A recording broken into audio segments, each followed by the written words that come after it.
Do you want?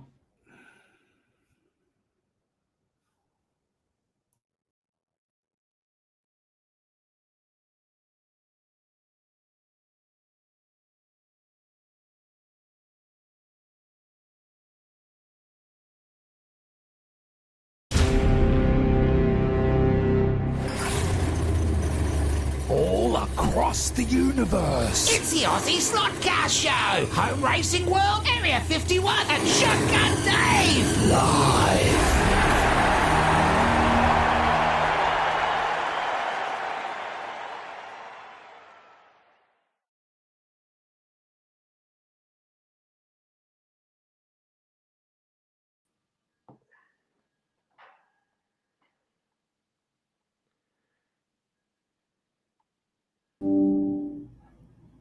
There you go.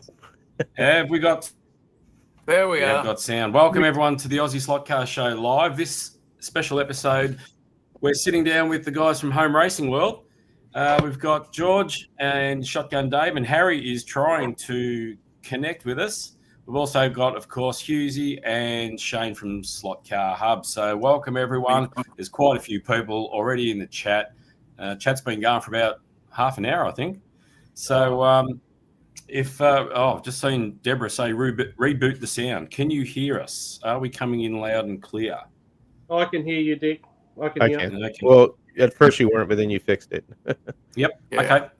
That's all good. Thanks. Just get my head around this. So, yeah, okay. Well, we would like to invite everyone in the chat to ask questions of the Home Racing World guys, and anything you want to ask. This is just a chill session where we're just going to chew the fat, talk slot cars, talk life, whatever we want to talk about, really. So, yeah, okay. Well, wild man. Thanks, mate. You can hear me now. All good. Can we help Harry get on? What's going on there? Well, I've got him in the studio, but there's no picture. There he is. He's coming up. Come on, Yeah, come we'll on, get him come on. on, come on. We'll get him on. No, I've got him in the studio. It's just a blank. It's just a blank window. So I'll wait until he's good to go. He almost got it. Almost got it. Yeah. Technology, you've got to love it. Here we go. Look at this. There he is. Hey! Hey, Harry. How's that? There you go. That's better. Look like the Invisible Man. That'll work. Can you hear me? Yes, Yes, sir. sure Yes, we can. can. All right. Good stuff. Hey, Harry. All right. Now I just got to figure out how to stream it so I can see. Oh, Hey, yeah. there we There you go. go. Harry. And that's real rare that you guys got it too. Look at You that. feel privileged, mate. Okay. The only thing And that- missing is my fireworks when the two And thumbs that's it. go. That's We it. Now we'll have just look at my bench.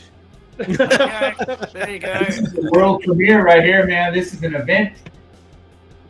Yeah. This is a first for us, I can tell you. It's a first for anybody. Having six on the screen's a first for Is us. this on? This is on YouTube as well, right? Yeah. Yeah, live. Yeah. A few seconds delay, but it's there. Look at the chat. He has a face. Yeah. There we go. I got He it has now. his face. That's good on you, Waldman. You see All Slot right. Cars Dave's here. Paul, can we turn the background music down just a little bit, please? Certainly can. Sorry. There we go. Now. How's I that? got Is that better? A That's little good. more. More. That's it. Okay. Perfect. Too good. Thank you. G'day, UC. Dave reckons we're the Slot Car Brady Bunch. Da-da-da-da-da. I'll carry really bad. Da-da-da-da. Yeah, and you're Marsha, Dick. Marsha. Husey can be Cindy. I don't know any other names. I'm done. There it is. What was the housekeeper's name? Alice. Oh. Alice. Yeah, you can be Alice Hub. Yeah, we can get that. Alice. Well, hanging out with you and Husey all the time is like housekeeping, mate. I'll give it a tip. Housekeeping. Oh, really? G'day, Reese. Clearwater's here. Dave Volk's here. Dan's here.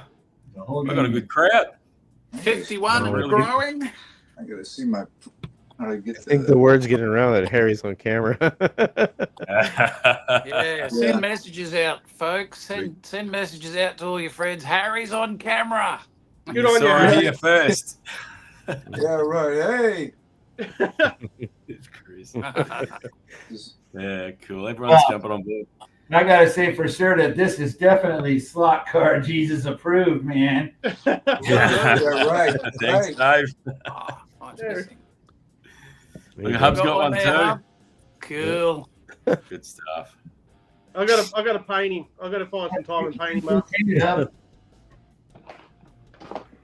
Cool. All right then. Well, we kick off, break the ice with the all the info about this F Cancer tour and the car that is currently in Hub's possession. I think that's a good idea. Okay. There she Okay, Hub. is. Oh, man, that thing is freaking awesome. I love the black on it.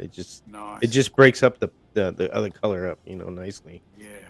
Pink color. And we got the legend himself signature on the bottom there. There you go. Yeah. And Uh-huh. we got marks on the side. Oh, Mark Thomas. Yep. Mark Thomas, MT. It's already signed T it. Racing. And I'm going to sign mine today. I'm going to.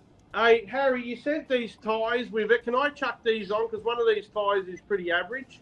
Yeah.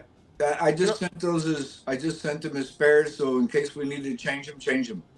All right, so I'm going to change the ties, and this is going up to Users Slot Car Adventures tomorrow morning in the mail. Okay, great. Excellent. And Husey will do it justice. We all know how good Husey's videos are. He'll do a video on it, and can't wait to see that. Right. And while we're here, we might as well thank LEB Hobbies Yes.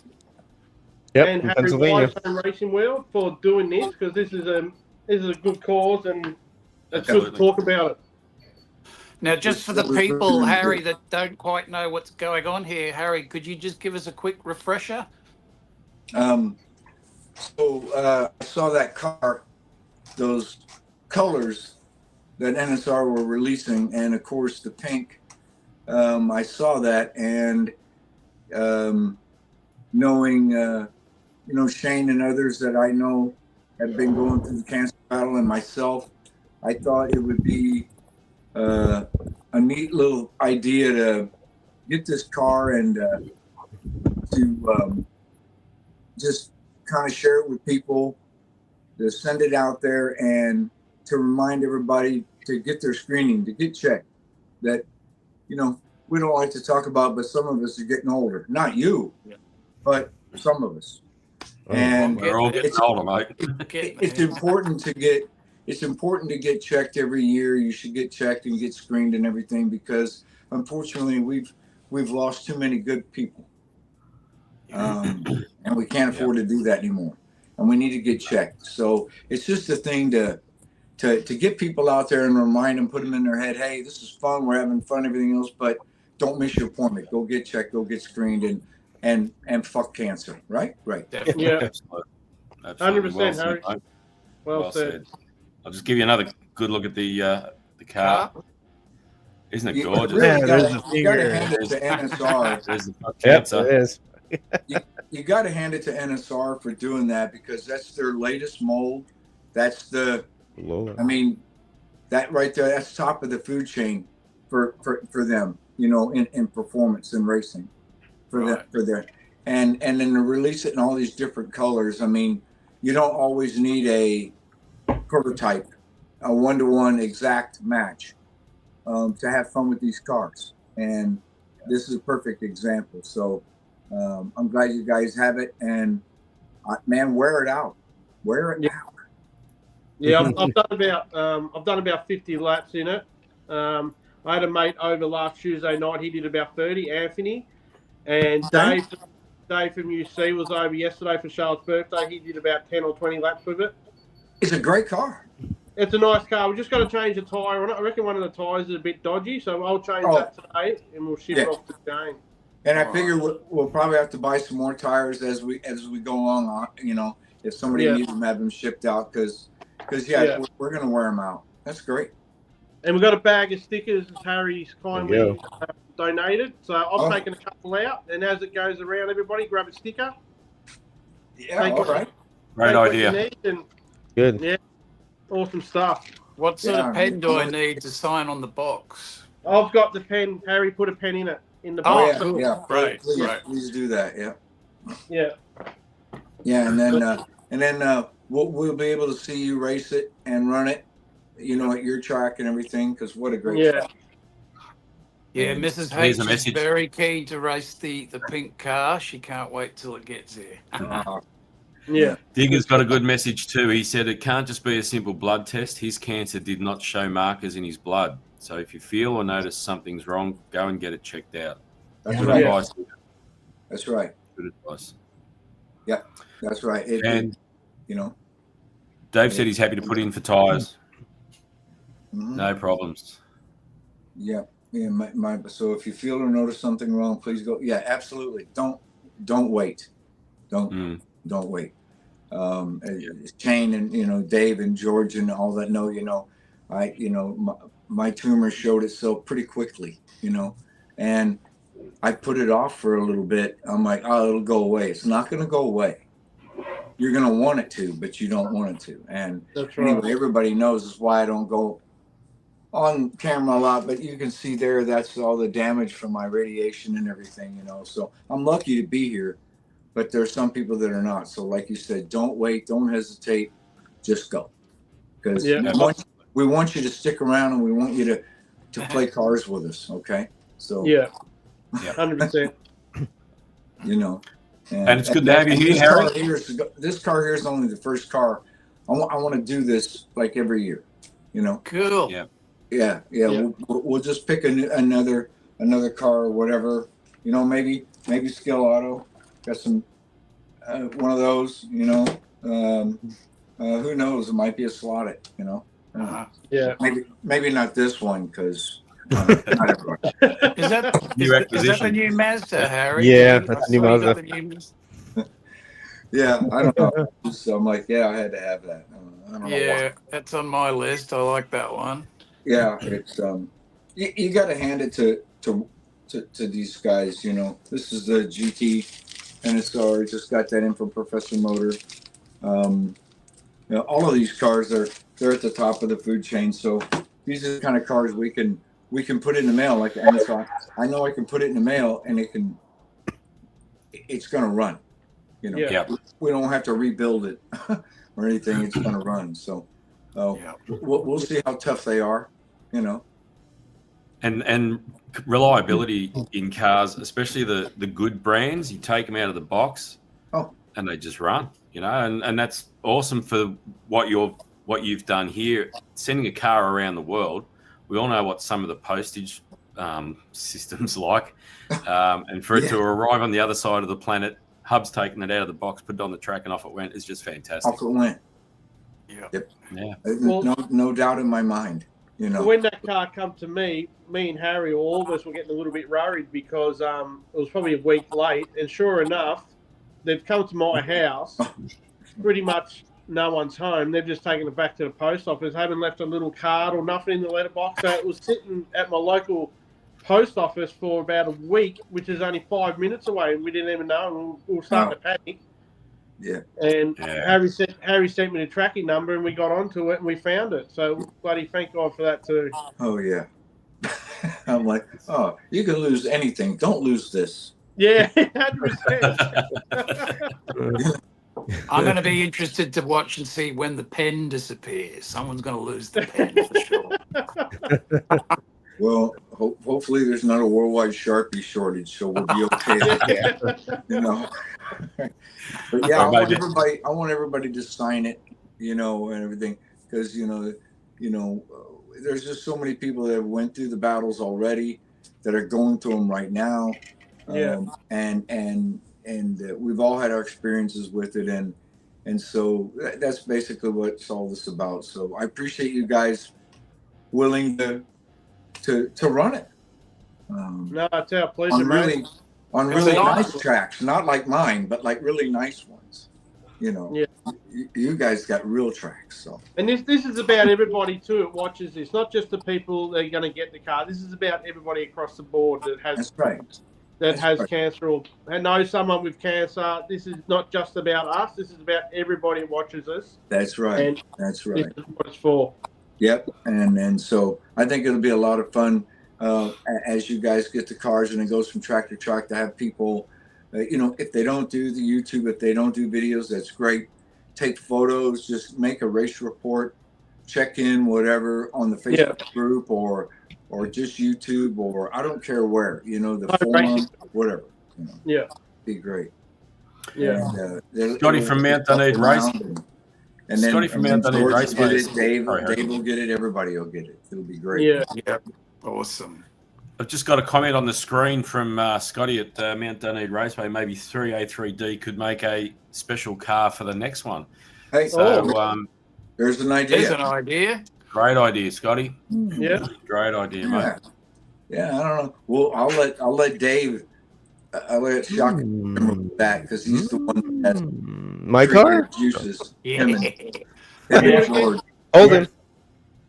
Oh.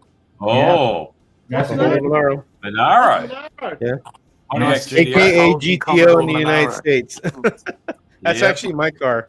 Yeah, I know. Yeah. Wait, Yeah. Holden Commodore. Was it Monaro? In the Monaro. Aussie Yeah, Holden market? Monaro, rebadged Hey, there for we go. Pontiac. Is it GTO? GTO. They did a series in the Utes as well. The bloke across the road's got one. He Right. loves his Pontiacs. Yeah. That's right. Very cool.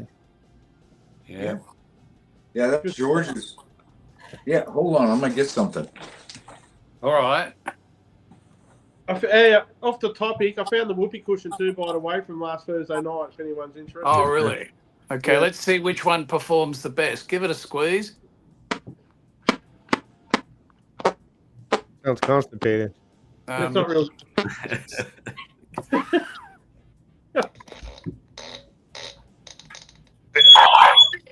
I win. Yeah, you win. Yep. Get in here. Tony. So, There you go. Oh, yeah. That is that is my car. That is actually on the magazine. That is April of 2017, called the Legend magazine, that does all GTOs. That was quite a few years ago. Well, maybe you could do a pink There you go. cancer version of that for next time. That'd be a cool idea. That's with the drag setup. yeah. Maybe we could do it. Maybe we could do it hot pink and set it on the road. Yeah, there you go. That'd be Yeah. good. Yeah, the It's real like one. a plan. Good Just stuff. looking through the chat here, fellas. Yeah. Deborah likes a good fart joke. So does Dave, obviously. Eric said, "Oh no, whoopee cushion again, Hub. You never know when he's using it and when he's not, mate." Now, what's everybody been working on this week? I've pulled me Revo Slot RX-7 apart. Start halfway through tuning that. So today I'm going to finish it. Mm-hmm. As soon as I get off here, I'm going to go in the shed and finish it off and do some laps of it. Cool. You filming that, mate? tricks? Sorry? All right. Did you filming find anything tricky about it? No. Or standard? No, I've just taken all the wheels off, cleaned the bearings out, threw the tyres front and back. Right. Chassis all good. Just putting a bit of tape on the chassis now, in between the two pieces of chassis. The gear, the mesh was really good out the box, Right. but I pulled it all apart now. It's all in pieces a bit. So cut the top of the motor off to let it breathe a bit, and that's it. Are you Cool. running stock tires on yours? Yeah, all stock tyres, Harry. Yeah, front and back all stock. Yeah, they Revo Slot tyres are grouse, like NSR tyres. They're grouse too. I've think, been swapping with some of the tyres Harry sent me in that goodies box, and I think they're pull gauge, and they're flying now. Well, there we They're go. liking the new track surface hub. Oh, yeah, they excuse love the new section with the pull gauge tyres on. me. Yeah, Yeah. And I see Europack you're getting- tyres are good. You're getting some more track painted now too. Yeah, I've done another 3 meters, and then I ran out of paint. I got to go back and buy another round of cans. Yeah. Dave, what have you been up to? Same old stuff. I've been kind of took a break here the last couple of weeks. I haven't really done anything on the computer or anything. I've been building building the cars. We make all these kits and send them out into the universe, and we never build them ourselves, or at least I won't say never, but we don't. You built a whole fleet of trucks. Yeah, I did a whole fleet of trucks. I started. Loving the trucks. This one's not going to be available. This is just for us. This is a special. It's 1950 Ford. So that was. It's not done yet. Obviously, no interior or anything, but it's getting there. But that's what I've been doing. I've been building the stuff that we were making just because I want to. Yeah. The front of that one looks cool. I think he's got. Yeah. B-Rads is here, and he said he's got mag racing kits everywhere, and another one just arrived. So that'll keep him busy. Yeah, cool. George, what have you been building this week? Actually, I've been printing. Printing. Printing. There is the wide body Camaro we've been messing with, and the truck, some stuff. But now it's mainly funny you mentioned that, because the video I did last night, I got a comment and there was someone saying, "Oh, looking good, but they should be doing the wide body." So that's what you're looking at, is it? Yeah. It's Dave. Do you have it there, Dave? Printed. It's the Camaro. No, No, you don't. Let me see if we can pull a picture of it real quick, because I do have it on my. I threw it away because it wasn't right, so I chucked it. Yeah, we have to reprint it and make it wider. Once you see, this is the thing when you build things, and then you're like, it doesn't look too good, or it doesn't perform that well, or you need to adjust that. Then you have to really trash everything and start all over sometimes. Yeah. That happens. Here's a photo of it. Hold on a second. I had a clean out yesterday because I had so much shit laying around here that I didn't know where it was or where. Wow. Here we go. So that's the first one. That's like a 70s, like 78, 79 Camaro. Yeah, 79 Camaro. I like that one. That's cool. So that looks tough, doesn't it? George, we had a you obviously know about Mount Panorama and Bathurst. Back in the 70s, there was a bloke called Kevin Bartlett, and he drove one of those, and it was sponsored by a TV network over here, Channel 9. And it was basically the only sponsorship on the car. It had a huge 9 on the door and everything. And he got it up near the top of the mountain, then he hit the wall and rolled it, and everyone referred to it after that as the Channel 6 Camaro. Channel 6 Yeah. It blew a tire. That's a famous body shell, that one. Very famous shape, that over here. Yeah. I think he They blew were forced to race with... What's that? I think the rear tire blew on it. That's why he hit the wall. Yeah, he had a tyre deflating, and it lost the rear end. But that car was forced to race with, as it came, with drum brakes. Oh, really? Yeah, when everything else, all the Commodores and that were running around with four-wheel discs. So really, that year right there in Australia, they had drum brakes for those cars. That's kind of weird. Yeah. They were all disc here in the U.S. That goes to show you.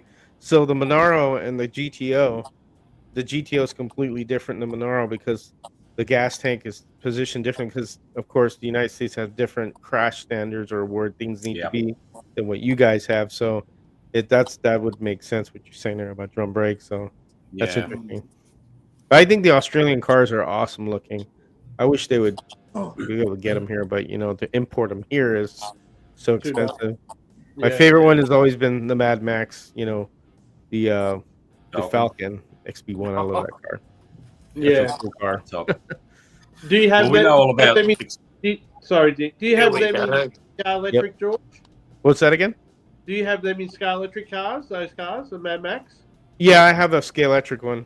I have that one too. That's a diecast one, isn't it? Yeah, this is the 124. Yeah. Something Hollywood brand. Scale Hollywood or something.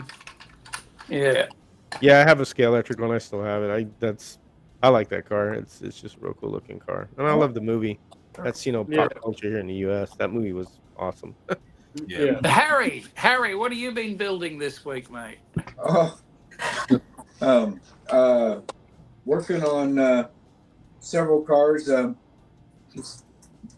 That's beautiful. Working on my truck. Cool. Yeah. I love that color. car. Yeah, I love that color. Isn't That that color is gorgeous. And that's just out of a spray can, out of a rattle can. Yep. Isn't that gorgeous? Krylon has a lot of colors, but you won't always see them at your Walmart basic stores, but you go into Hobby Lobby, they're more focused on stuff, and I found a few colors. So this one was it's a satin, so I have to put some clear coat over it. All right. Yeah. But it's sea glass, and when I was looking at some of the retro colors, Dave was saying it's really cool to make them look period correct. Yeah. Sometimes, so I Yeah. thought this would work. Trying to make them all, at least the ones I'm building, that's what I'm trying to do. I'm trying to make them all, period colors. We got the orange and then Right. Green, yellow. kind of the creamy yellow, and of course Ford blue. Yep. Trying to get them all so that they're just they fit the era. Yeah. In reality, these trucks never existed. There's a video game that has these trucks in there. That's right. They didn't exist in real life, but Right. I think if they did, this is what they would look like, and I'm trying to stay within the period with them. That's why I love Harry's. That one's I love that color. That's way cool. I mean, It's just all it's fictional, whatever, it's made up, but it's kind of that thing, make them look like they would have raced or could have raced. but it looks right. Yeah. So Yeah. And a lot of racing today here, a lot of the oval racing and series from track to track here, the Rusto mod is a big class. They take old cars, 57 Chevys, 50, and they bang out the body panels and rip them down, and they make late models out of them, and they got like the nose on there and maybe the wings or whatever, but that's the thing here, because that's what we do. But Harry, that car would look good with a white roof on it. yeah, right here. Yeah. Yep. It'll pop on the track. That's for sure. I'm not done with it yet. I tried to do the silver, but I'm not Shotgun Dave. I'm going to tell you that right here, right now. That looks good, Harry. I wouldn't say that. He's the king of that stuff. I can't do this. Is the Molotov pen. You guys have that, right? What is The marker that's chrome, the chrome marker. Oh, Oh, chrome yeah. pens. Yeah. Right? Yeah. Because that's not the bare metal foil. Because Yeah. that I think it was Mr. Eastwood that said a man's got to know his limitations. That's right. Dirty Harry. I just painted that, and so or used the pen. Yep. There's the nothing only wrong with that. Molotov is you got to wait. You got to wait for like a day Yeah. for it to dry, Yeah. That's and looking then good. and then really. this one here was just it wasn't the Molotov. I have that other. This is from the little Gundam figures. Yeah. Oh, yeah. the figures. Yep. So I use that to give it like that little look right there. So that's a whole lot for me. See, Gundam mark. Dave's built 4 trucks in the time it took me to do that. I use this stuff. What do you got there, Dave? Bare metal foil. This bare It's metal liquid foil. chrome on the bumpers and everything. Yeah, That's- That's what the bumpers and everything are on this. It's foil. And it's extremely thin. It's like I don't know if you're familiar with gold leafing at all. Or anybody that knows. Yeah. Go leave Yeah. it on paint jobs. Similar thing. It's not as thin as gold leafing. It's probably twice as thick, but it's nothing. It's so thin. It takes the shape really well. You just use a Q-tip and some rounded wooden sticks to push it in all the holes and stuff, and burnish it down with the Q-tip, and then just cut it. I mean, you touch it with the razor blade, and it's perfect. So, But is it? How's it stick on, Dave? How's it stay on there? it's double-sided. It's tight. yeah. See, it's got a backing. You peel. You see it. Peel it off the backing here. Where do you get that from? Is that a hobby shop thing or a? eBay has it. I don't know.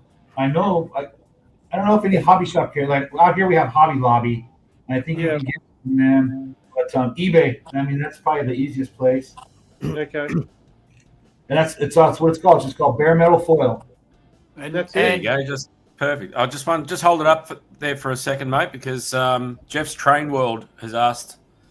No, actually, it was Slots of Fun has asked to show it again, so he wants to get some detail there. Bare metal for realistic. Look at that. And Thanks, mate. okay, I'm going to ask a question. I gather you clear coat over it, or do you leave it alone? You can do it either way. I clear coat over it. Doesn't affect it at all. So Okay, it doesn't go. I want to tell you something about clear coat. You guys, it's on your side of your country. This is badass freaking clear coat. Yeah. That's a mess. 4K. It's really volatile, so wear a mask. But this stuff right here, you could really put your decals on and not worry about them getting hot and wrinkling. You can put it on any type of paint surface. You just put a light tack coat to stick. Wait like 5 minutes, I think it is, Dave. And then you could go to town with it, and it levels beautifully. And all the cars that I have painted with that, I haven't had an issue with, reaction or anything. Whereas, certain rattle cans do react from a clear, do react differently with other paints. But this stuff is excellent. And you guys, this is a real company. I really like these guys. Yeah. They really do a good job. There's another one called Gravity Paints too. That's out of Spain. But since this is out of Australia, I always order this stuff, and they make good paints. So where are you getting that from, George? Are you ordering from Australia or from Australia? From Australia. Straight off the website? It's called the scalemodelersupply.com. Okay. yeah, you really need to Shane. Now that you're the airbrush expert, now you really need to move. Instead of spraying your beautiful base coat with Tamiya Spray Bomb Clear, use the SMS the 2K stuff. It's very volatile. You don't want to do it in the house. Do it outside. No. Use a mask. Yeah, Respirator. Use a mask. You really need to, but it's because it's urethane, and so you can't clean your brush out with water and shit either. You gotta get acetone. Acetone. Okay. But here's the cars that I've used to paint with. Sorry, Dave. I didn't mean to interrupt. No, it's fine. You really need to do it, Shane. It will up your paint jobs like you can't believe. Nice. It doesn't hurt the decals. These are bodies that we did last year. Oh, that's clean. Yeah, isn't that nice? See? These are decals that Harry are talking about. This is just, and I just put them on there, let them dry, and sprayed SMS. And there's that one. Beautiful. That one Harry has right there, the Harry Gant car. Look at the gloss on that. Yeah. So are you using water slides or peel and stick?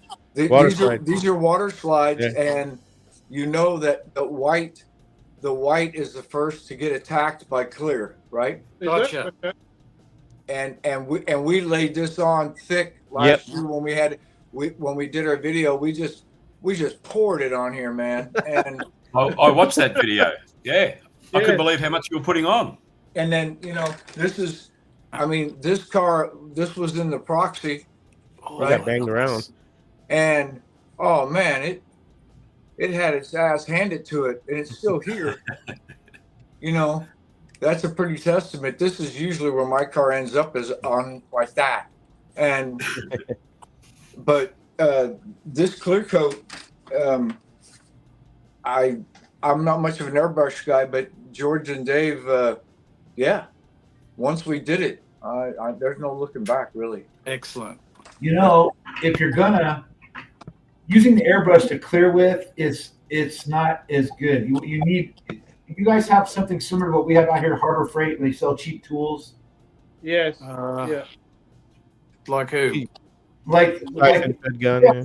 Straight out here, they have really inexpensive tools and stuff. So would that be like? Who would that be? We got a place in Melbourne here called GRW. I think that sell like cheap chainsaws, little power tools, all that type of stuff. Do they sell spray equipment, Hub? Like spray gun? Yeah, I think, but maybe for cars only, like big cars. Well, that's what I'm talking about. What you need to get is one of these. Instead of the airbrush, you use it's a small touch-up spray gun, and you could just use the airbrush bottle on it. Yeah, the grit. It's an actual spray gun. This is not an airbrush. I use this when I painted real cars to paint like the door jambs and things like that. That's what I use. What pressure are you using, Dave? Well, it just depends on what you're painting, but it's usually around 25, 30 psi. Okay. Yeah, that's what I do use it at. That's what I use the clear at also. That's fine. Yeah, if you've got a little small air compressor, not the one for your airbrush, but a regular air compressor, that's fine. It works. That's what you need it for. Nice. So this stuff right here they make, it's called Alien Color Shift, right? So this is the color shift. Oh, here you go. Oh, yeah. And this stuff right here is easy to do to paint this car. It's really simple. And they make really cool color shifts. I have another body I'll show you here in a sec. I have it in the box. Oh yeah, that I like that. Well, Reese just wrote up in the chat. And here's You can get that clear paint from Andrew's Hobbies here in Melbourne. see you can see it shift. Well, you should try it. That's awesome.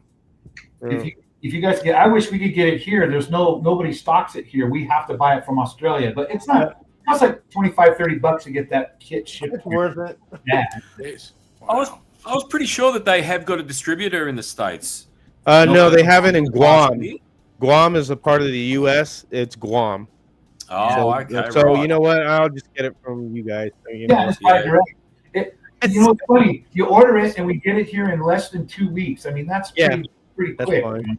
That's not too Jump bad. in your kayak, worth it. paddle out to Guam, pick up some SMS paints. You would turn into a boat. But yeah, you guys, they make some excellent stuff. I highly recommend it. Nice. Yeah, Cool. that does get good raps. So let's talk about the track painting that you're doing. Yeah. Rick, I see a 3-laner coming to life. Yeah, slowly. Are you And using magnetic braid or is this going to be tin copper? Yeah, it's magnetic braid. It's all I could get. Okay. Yeah. So there'll be a big sign hanging over the raceway. Take your magnets out. All right. All right. I've got me Except for Hughes. magnetless. No, they're all set up, ready to go, and they're flying. So watch out. Yeah, we won't be sticking any of Hughes's cars to the roller doors at my place. See? None. That's good to Well, see it. Good to when see we a went to, 3-lane going up.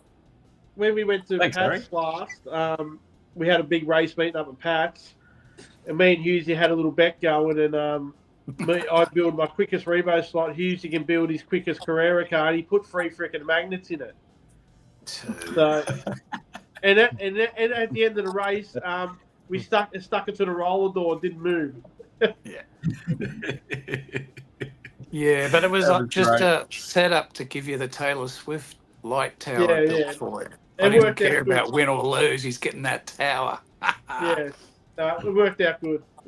Good fun. Good time. Yeah. Yeah. Getting back to the paint, Reese has said that the SMS factory is in Ballarat, which is a regional town in Victoria, about an hour and a half from Melbourne. Gold Rush it's good town. that it's good that a local bloke from Ballarat can open a shop. Well, I mean, when he started making his paints, he was doing it in his shed, I think, and now he's got a full-on factory. It's an amazing little setup that he's got. It's really good. They're easy to apply because you don't have to mix anything. Straight out of the bottle into the gun. Oh, so no Go fillers at in it. it. What's that? You don't have to put fillers in it or mix it. No, it's already pre-mixed. All you do is pour it into the gun and go. Now, the one you do have to mix is the the clear. Excuse me. The clear has to That you mix. do have to mix, but the regular paints like black or that alien shift, go at it. And then Okay. you can wait 15 minutes and put your clear on it if you want. Wow. And then you can put your decals on it, so you don't have to worry, if you want clear on it. Sometimes they do it that way, but then you can clear over it again. There, Harry's got. That's like that. You just pour it in and go. That's what I So love what's- about it. They're forgiving. What's a bottle like that worth? We pay, I think, American dollars is like $5, something like that. I can't It's remember. about- They're around $10, Hub, That's and not they bad. last. What's that? That's not bad. That's pretty good. Yeah, for Aussie-made stuff that Yeah, they're not. people They're around not the world much are different in price. giving good raps too. It's good stuff. Maybe I've chrome. used it a couple of times, but I need to get stuck into that when I've got a clean bench and some time. But I've already used some SMS paints, and they're awesome. This is like a chrome color they make. I used jet black, and I used their chrome. I mean, like a high gloss, silver. So I mean, this is a truck, Yeah. an old resin truck body, but it really does really good work. I like it. It's just Wow. easy to use. Look at that. And they're on Facebook as well. And Yeah. if you're just starting out and you've got some questions, everyone's happy to help. It's a lot like us here, I suppose. But I was actually going to paint an EH body. I haven't gotten around to it yet. And I asked what the best primer color was to bring out the color of the top coat. And to my surprise, they said black. So, I thought it might have been a white, but it was a black. So, they've got a big network of users and a good Facebook community as well. So if you want to get started painting cars, They're really nice. They're not sarcastic or anything like that. You ask a basic question, they will answer you. And so the guy who also owns the company will queue in there if they have a real technical question that he knows only the answer to it. But it's real helpful. nice. Hmm. Yeah, they're really good. Really Yeah, good. it's an impressive product. What are you doing on your track today, Dick? Well, last night I taped over the lane colours, and I put down the track limit lines tape. So as soon as we're finished here, I'm going out to the garage. I'll put the heater on because it's a bit cold up here. I'll warm the room up, and then I'll start putting the track colour down. I'll get 2 coats of that done this afternoon and see how that goes drying. I may put a coat of clear on. I've got to go to work tomorrow. Then I've got Tuesday off. I might leave the clear till Tuesday so I can put 2 coats on without leaving it to sit too long. I'm not Is your sure. braid going to be flush with the track? The braid? Yeah. Yeah, it's just under. It's a 15th of a millimeter below the track surface. Nothing. Yep, fine. Yeah. Good. Yeah. So I don't know if you saw Dave UC's track. He had a photo of the braid, and it was just sitting under the surface of the track. So it's not enough to upset the cars or anything. I mean, No. it's quite good. I like, and the braid's pretty good quality braid too. So shouldn't have any problems there. It's just the idiot laying it. Yeah. No comment. No comment. Remember, when you lay the braid, don't pull. Lay it Yeah. down.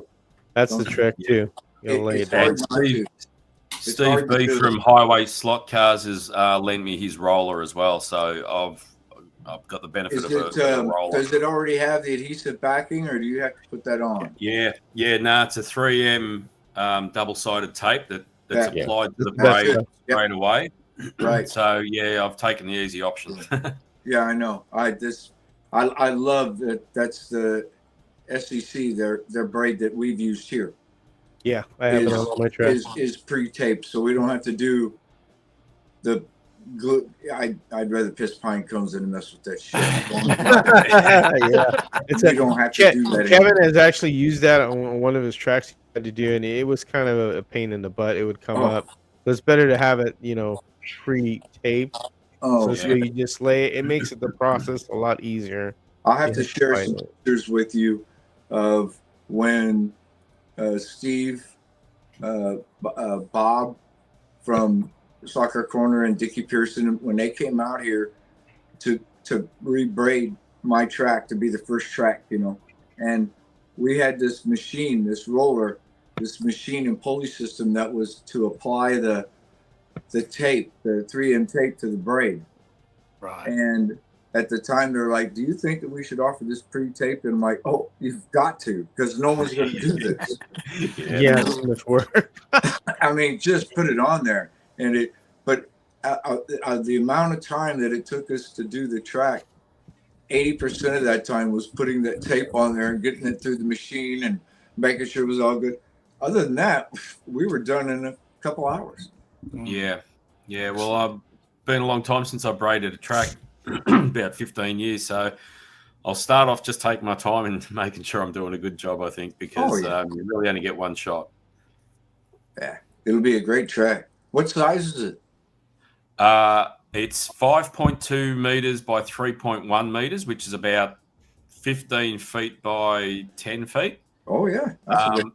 And a 21, I think it's just just over 21 meters, so 60 feet. Be a great track. Yeah. Yeah, well, I've modeled it off a guy in Canada, Rob M. Yeah, CGY Calgary Racer. Racer. Calgary Yeah, Racer. in PGY Racer. Canada, yeah. And basically what I did was I flipped the design over just to better suit where it's going to sit in the garage, and then just sort of made it fit into the confines of the 5x3 meters, because his track is actually, I think it's 6.3 meters long and 3.6 meters wide. So Yeah, 20 feet by 15 feet or something. It's just huge, absolutely huge. But yeah, having it all set up there now and seeing it for what it is now, I'm getting really excited. Oh yeah. So I've got a question for Harry, and probably George too. What track would you prefer to race on it in your house, the oval or the other track, the street track? What one would you prefer? Oval cars or normal racing around the street track? Oval racing. I mean, I love the road course racing, and I was working on this. You know, I like the classics and everything, but the oval is just what I grew up with, and I just love it. It's just fun. So What about you, George? So here's why the oval is more fun. It's close quarters combat, it's pack racing, and it's fun because when you start bumping and rubbing with other drivers, that's where the excitement is. A lot of people, look at an oval and think it's boring until you actually race with other people, like what we do every summer and every winter. It's a lot of fun if you watch the home racing proxies and see us. And the fun part is, when you have mishaps or a wheel comes off, we've had that happen. It's fun. It makes it funny when you see a wheel fly off. The drifting. When you were talking about the urethane tires earlier, usually when you're talking about the grip and on our track, if you watch some of the videos, you can see the cars drifting. And that's what we want. We don't want the tires to act like magnets to where the car is a breakaway, it snap rolls. It allows you to drift. And when we get in the corner, when you can get all four cars drifting with each other, so you're not making that just mimics exactly what you would see at one of our local tracks. Nice. And we can see how much they drift when you look at the track surface. You can see where the rubber on the exit of the corners. You can see it. You can definitely see it. Yeah, there's definitely some wear there. And some of the guys that I've raced with over the years, we've raced with foams, on the larger cars and everything. So there's urethane rubber, there's real rubber packed into that track. It's everything. But yeah, the drifting in there. So just the oval racing like that, it's just our number one. I mean, just it's what we grew up with watching. And now to be able to make these cars like this, when the manufacturers aren't going to make a short track late model car. It's not going to happen. It's not going to happen. We can have Mr. Bean riding a Mini, but we can't have That's the irony of it. This isn't right it? here screams USA. So the trucks, believe it or not, have been the most popular. Of the pickup trucks, we've sold, I think, almost over 60 of those. Wow. Because they're really blowing up, because that's one thing you cannot get anywhere. Nobody sells a pick. Maybe they make a little rally Ford Bronco or whatever the hell you call it, Ranger, but they don't make an actual full-size pickup truck in America. There's nobody has that. And that's Dave's idea, which was a brilliant idea when he mentioned that. Oh, yeah. And that really has, that's why I'm printing like crazy, because everybody wants those. Oh, and it's something that's missing in the hobby is certain cars you cannot get from, no disrespect from NSR. They make the cars that European people grew up with. Well, here in the United States, we grew up with something completely different, just like you guys in Australia grew up with something different than what they did. So you're not going to find those cars. That's or right. trucks. You have to do something. you would be got toys. doing the same if Schelectric or whatever, if they weren't making Holdens, Commodores, if they No weren't one would. if they weren't making these cars, you know, and then somebody finally did, you know, okay, well now we can race Bathurst. Now we can. Yeah. It's Yeah. the same thing, Yeah. you know. Yeah. Yes, Schelectric's made some really good molds for you. I know that a lot of them were exclusive to Australia. to Australia and everything. And Yeah. I managed to get a few of the supercars and some of the older kits, you know, and stuff like that. And because you got such a great race history there. So, you know, it was a great thing that they were making them, you know. And Luke at Perth Slot Car Racing says he loves oval racing, and he's installing an oval at his shop as we speak. And also, there's another shop down in Mulgrave, which is a suburb of Melbourne, Outlaw Slot Cars. They've got an oval as well. So it's not just you guys over there that like the ovals. There's lots of guys here that like them too. You know what you should do, and we need to do this because I know Harry's done it before. I would, you knew him, and so has Dave. Is the trailer race? That's something because you do a theme from what I've seen, and there's some stuff that happened. I can't really mention on camera here, but that happened that Dave knows about. That, you know, it's fun, and you're just dying of laughter because I've seen some of the videos, and you're just people are just dying and laughing their asses off because it's just chaos, but it's just entertainment. Yeah, and that's one thing that's cool about an oval. You could do something like that. You can't really do that on a road course. You know, the road course. You know, it's the oval. Well, if you Google it, first of all,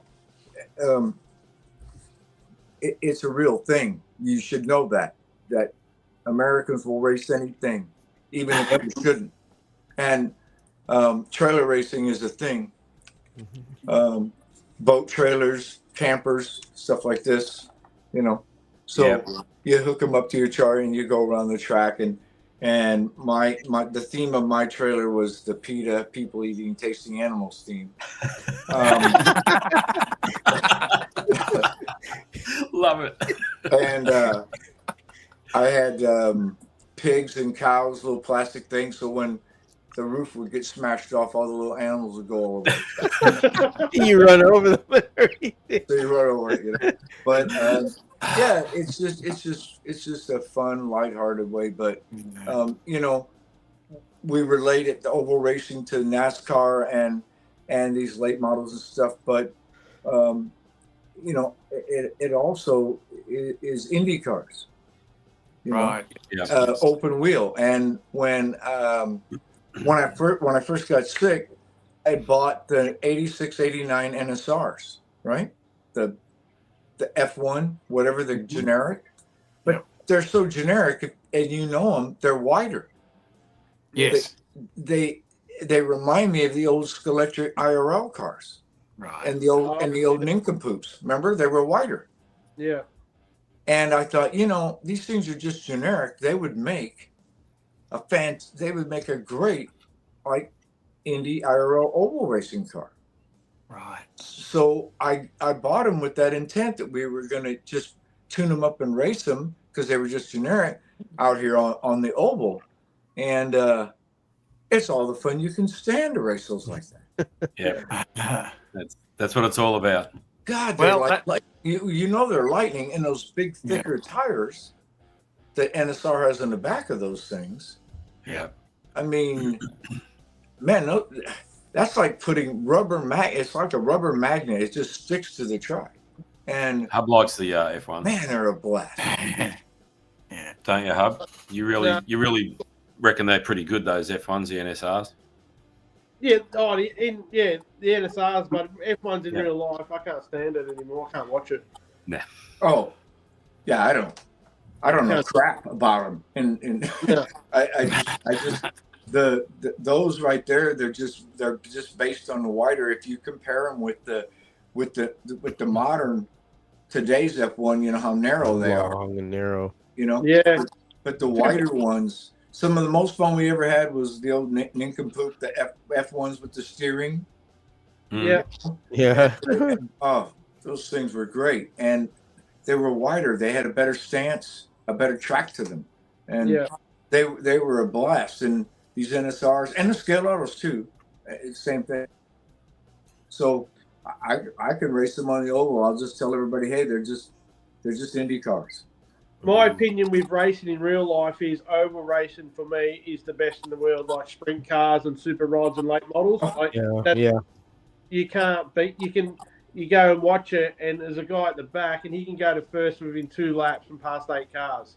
I think that the part of it is the homegrown local hero aspect of this type of racing. Where what tracks do you guys have near you that on the weekends people get together and race? What are they racing? What is your neighbor, your buddy, your friends? What can they afford to race? You know, Yeah. they're probably not going to France to race the Le Mans. No. So what are they racing? What hot rods are they building? What tracks do you go to? And then to be able to mimic that in scale is a lot of fun. Yeah. But Speedway is probably the most affordable thing over here until you get, like, sprint cars are very dear to run and late models over here. But you can still race them at a lower level. But like hot rods, super rods, and sedans, junior sedans, that's pretty big over here in Australia. Mm-hmm. Speedway is pretty big in Australia. I've got about 4 tracks near me, like not far, a couple of hours, 3 or 4 hours max. And they get good crowds every Saturday night. Oh, yeah. Circuit racing is fairly popular down here as well. We've got a little track in country Victoria called Winton. And my son and I went there about a month ago, and there was all sorts of racing there. There was Group C, there was old classics. There was just absolutely anything you could think of. And it was a full day, non-stop racing. Cars, just series after series after series. As soon as one finished, the next one came out. And I'll tell you what, the amount of cars there was incredible. And the whole pit area was just like one big family. There was none of the bullshit and politics and everything you get with the top-level motorsport. It was just grassroots motorsport, and it's the best motorsport. That's always the local homegrown stuff is to me the most fun to watch. You know, 100%. Yeah. I mean, it's kind of like watching, professional sports, football, whatever. It's great or whatever. But if you really want to see some grit and some heart, go to a high school game. Yeah. Yeah. So it's kind of the same thing with racing. Yeah. I'm trying. Now, Dave, is there anything on the design drawing board that you want to? Anything we can talk about, or we're keeping it top secret? Anything we can reveal? Go ahead, What's Dave. coming? You can tell them. We know, all 3 of us. I don't have any secrets, man. We're working on. We're gonna do another truck for the series, the 67 72 Chevy, the C10. Right. We've got the that Fiat Camaro. We're doing that one. Mm-hmm. George is going to have them redo the body file for the VW, because this one I have, the file's not very good. It's just one I got off of the internet and sort of sized it to my use. I had no idea that anybody even want the damn thing except me, and apparently everybody does. So No, they're great. They're great. we've got to have somebody. George has a designer guy that does the body stuff, and he's going to rework the VW and make it good. So, and then I'm still working on my hot rod series. That's this is my dream stuff right here. These are going to be, it's going to be a full kit this time, not just a body that you have to make a brass chassis for, but it's going to be a complete kit. And I'm still working out some problems with it, but eventually, and there's going to be a whole series of them. I've got like 5 or 6 cars that I want to turn into kits. So, Right. Dave, can I ask a question? How do you go about designing the bodies? Are you completely designing them from scratch on a 3D? No, program? what I'm doing is I'm finding, okay, this truck right here. This truck was a 1/10 scale RC car body, and it came in all. It was completely disassembled, every piece separate, and I got to put it together and decide how I want it. Do I want to chop the top? Do I want to make it shorter? Do I want to do this? And so I manipulate other people's files because I'm not good enough to create this on my own yet. I'm working on it, but I'm a long ways away from actually making my own bodies. So, but the chassis work, that's 100% out of my brain. I'm making these, just designing them myself, and we print them and try them. If they don't work, we move things around. But the bodies, no. I wish I could say I was doing the bodies on my own. So you're taking them from like Cults 3D and Thingiverse and those sort of sites? Yeah, that kind of stuff. And then, like I said, George has this guy that we're having do the design work for. Like, he's already made, like, the Corvette that we came out with. That was from scratch. That guy did fantastic work. Same with the Porsche, the 356. That is 100% he designed that. It's not somebody else's file that's been manipulated. It was made specifically for us. Yeah, it was made just for us. So clever people out there.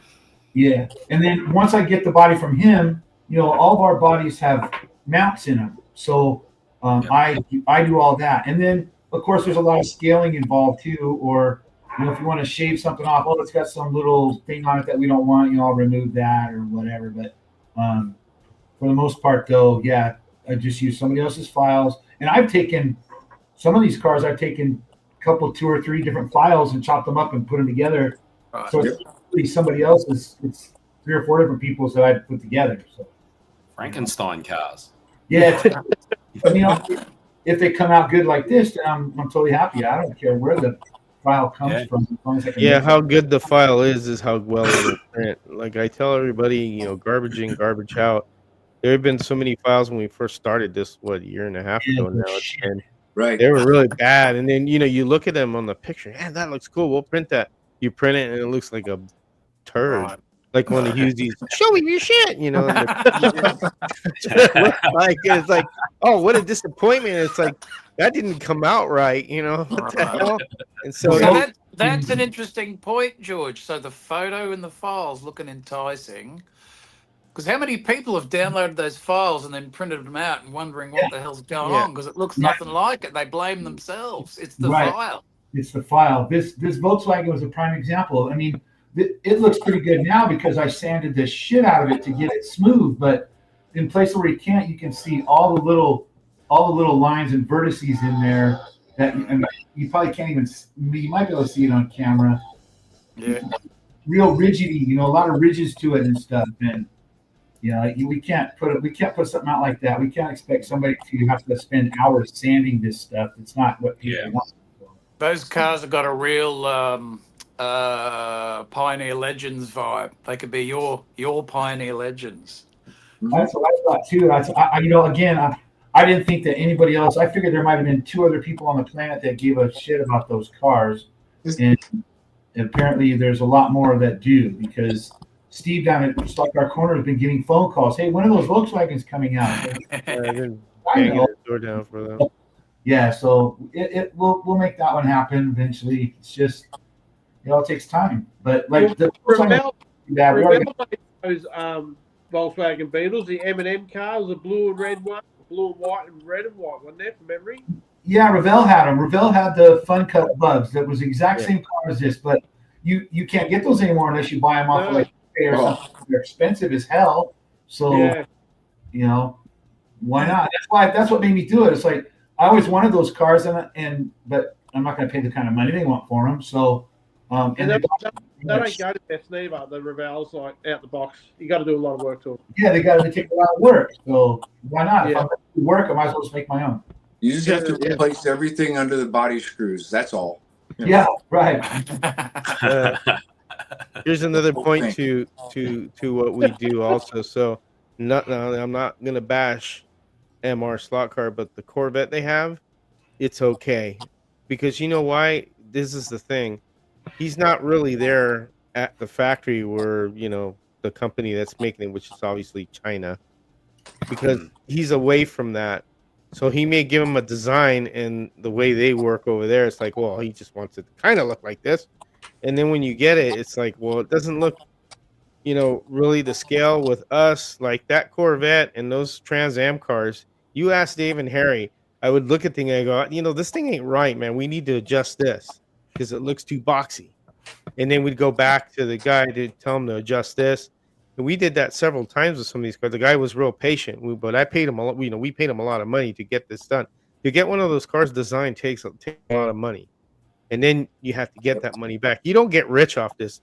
But we really do this so that we can have slot cars that nobody else is going to make. That's the whole point. Really want to make money with this? Invest in the company Sunlu, who makes the resin. Yeah, burning through that shit. Let me tell you right now. So, if you want to make money, invest in them. Jesus Christ, I've got filament on my ears over here now. Yeah. God. I'm surprised you haven't brought out your own type of resin. Oh, I know. Your own brand. Yeah. Ding dong. Well, the one person that we really want to thank that really has funded this venture with equipment and with supplies is Steve and Bob from Slot Car Corner. Oh yeah. They have bought the majority of the machines except for the filament printers. They bought all the resin printers. I only own one because he would tell me, well, you have one machine. If you have more, would it help you produce more? So I mean, Steve and Bob have really invested in us to, and I'm not the only one that has machines. He's gotten the machines from Dave and Harry too. And then with what I get from money from printing, I bought Dave a filament printer because it's only right that Dave's designed it, that he has a printer there, because before he didn't, and then we would have to print it on our end, and we'd go, well, this isn't right. We go. We'll go back and we'll do this, and then you reprint it. So now that he has his own printer, it helps to just make everything easier. And then Harry has his own printer, so it just, it's a collaboration now that we have machines to do what we need to do, and that's how we test things, and then we drive it. The proxy really was the really big test of everything. I would say we are the first ones to do all 3D printed proxy, because the chassis was printed, the body was printed, the driver figures, everything was 3D printed. So I don't think anybody's done that. That's where we were able to really find out what was breaking. I'm not bragging or anything, but if you really want to test your car, if you want to see how tough it is, Proxy's the way to go. Yeah, send it here. Yeah. You want to send it down to my place?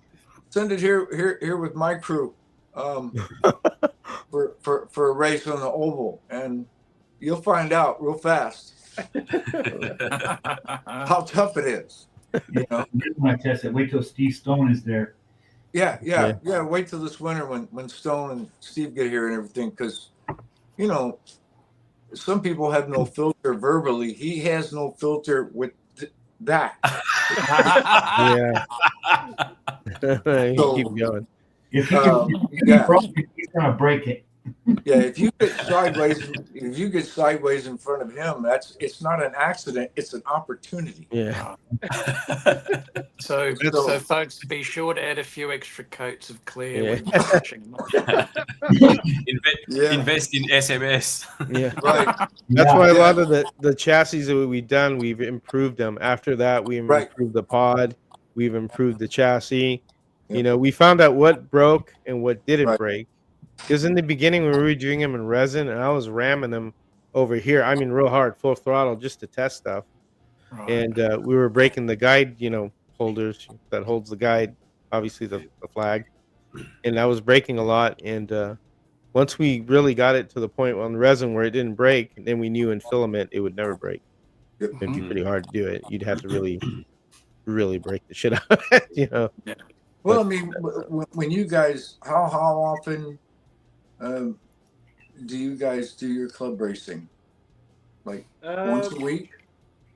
I try and race every second Saturday night. Okay.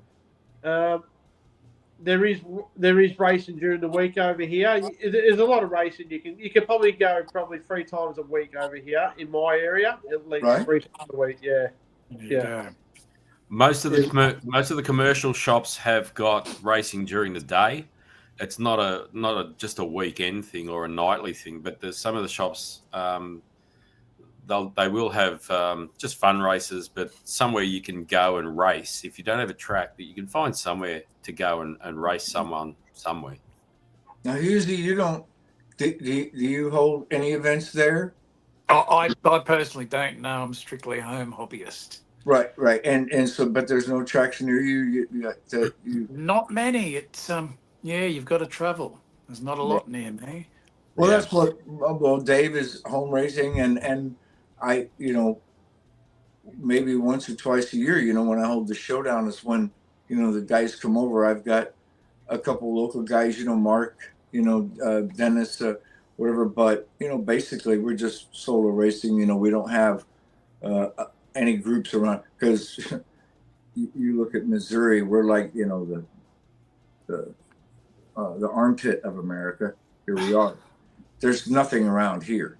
So no, but there is. You know where, Harry, right? Oh yeah. Well, you want to tell them about that? That's an actual town. That's funny. That's a great place to go to. Oh, Uranus? Yep, it's called Uranus. I'm serious. Look it up. It's called Uranus, Missouri. I can't even tell you how proud we are. Uranus, Missouri. Yeah. Yeah, I can't tell you how proud we are of that. And they have a fudge factory there. So when you walk in the door, there's always references to Uranus. So they go, "Hey, would you like to buy some fresh fudge from Uranus?" Yeah, right. I'm not kidding. And then remember, Harry, they had the one thing there, it burned down. They had the big black cock at Uranus, which is a big black rooster. But that one burned down. Chicken. Right. And now they're doing peanuts. So when you walk in the door, they say, "Welcome to Uranus. Anus, would you like to smell our nuts?"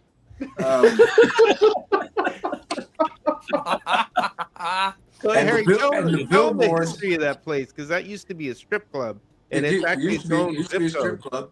And then they finally outlawed the strip clubs and everything else. And so the guy that owned all the strip clubs, he turned it into this, and he's the mayor of his own town. Uranus is his own town, and it's the #1 tourist spot in this area. It's packed with people coming off the road because they got, billboards up and down the highway, right? Oh wow! Welcome to Uranus. Yeah, and it's on Route 66 to boot. It's right on old Route 66. Old Route 66, my favorite Mother Road. They say, "Get your fudge packed in Uranus." Yep. Is there a fudge store? How about this from B-Rad? Blunt, Hooker, and Weed are towns not far from me. Wow. Yeah, it's yeah. Like you can make a tunnel and call it Uranus. We've already got the poop chute. Yeah. I swear to God, look it up. Anybody on the internet, look up Uranus, Missouri. Trust me, there's a big website. Look up Uranus. The mayor has a video, and he does a video about Uranus. It's hilarious. Take it from us. Look up Uranus. Yeah, then make sure you do your history after you type it in. Hey Harry, getting back to racing and how we go about it here. If you look, no, it's fine. It's a good laugh. If you look at the way Australia is set out compared to America, and obviously the population, but we've got like 5-6 main cities in a country the size of America, basically. So we don't have a lot of tiny little states that have got their own communities and doing all sorts of stuff. Right. So yeah, we have seen a few commercial tracks opening up recently. The hobby is definitely growing. Luke over in Perth, he's the only commercial shop now. There are a couple of small clubs, but there's basically one in Perth. There's probably 3-4 in Melbourne hub. Yeah, you got Outlaws, Ravenhall, which is Andrew's hobbies. Yep. Mr. Slot Car. Yep, there's 3. And you said Outlaw. So there's not a lot of commercial places that are within a 10, 15, maybe 20-minute drive of a lot of people. And I think that's why you see a lot of home tracks popping up now is because Good. And people want to race at home and have the boys over, have a barbecue. It's a lot more relaxed. That's than going exactly to a what commercial. Harry does every year. That's it right there. A lot of places, commercial tracks, you could be talking about racing the commercial cars like the Womps, right? Yep. Stuff like that. And that's great and that's fun or whatever. But as you know, that is a totally different hobby than what we're doing. Yeah, absolutely. It's, you know, going to the local track, renting a controller, some track time, and playing with a Womp. I mean, it's great. It's slot car racing, but it's a different hobby than what we do. And Yeah. the line is blurred a lot of times with people when they make posts and they make things and like, you know, well, hey, I'm running this motor with these foams and everything. And no, it's not for Carrera track. It's a whole different thing. Yeah. Yeah, there's a And, definite difference between the commercial side and the home side. And John D here has said probably 12 or more routed 3 and 4 lane tracks within an hour of him. And that's the rise and rise of the home hobby series. with the wing cars down the ready to run. Yep. And that's when a years lot and of years things ago, here, the tracks, like I know a track or two in Chicago and then out in Pennsylvania and everything where they used to do, you know, they had like a basic commercial like a Hossy King or a Hill Climb, right? You know, Yep. your old fashioned, but they've taken them out and then they've rerouted to make scale tracks like what we're doing. So Yeah. they've changed everything out. Now they're doing NSR, scale autos, rebel slots, that kind of racing, you know, they've switched. But that's great because it's kept their doors open. Yeah. Yeah. Clearwater A lot- says a lot some of- commercial a lot of places aren't very welcoming to newbies as well, and that's Yeah. So that comes from the 90s. I used to do a lot of commercial track racing, and it really was kind of really not fun because people weren't really there to have fun. I see the scale home racing stuff a lot more fun because you know what? Why are you going to take yourself so seriously? It's just they're toy cars. You know, you're supposed to have fun with them, not fight or honestly, I can tell you one thing: wing cars are cool, but to see those things go fast and they're going so fast you can't see them. can't even There's see really them, no yeah. joy out of that. To whereas if I was racing on the oval, an actual decent voltage, and we're rubbing against each other and you're evenly matched, that's what's fun. And To me, that is what is number fun one about thing, scale racing. and the number one thing really is the camaraderie, the fun. Absolutely. Yeah. The people. It's not about the cars or the toy. It's about the people. And you know, like when you get together and you stand next to a good friend of yours and you're just having a laugh and you're having a barbecue and you don't even have the lap timer on and you're just because George and Dave will tell you when we come down here for the weekends until the actual showdown starts. I mean, we might run the lap counter just to get lap times, but we could race for hours and never turn the damn thing on. Well said, Hank.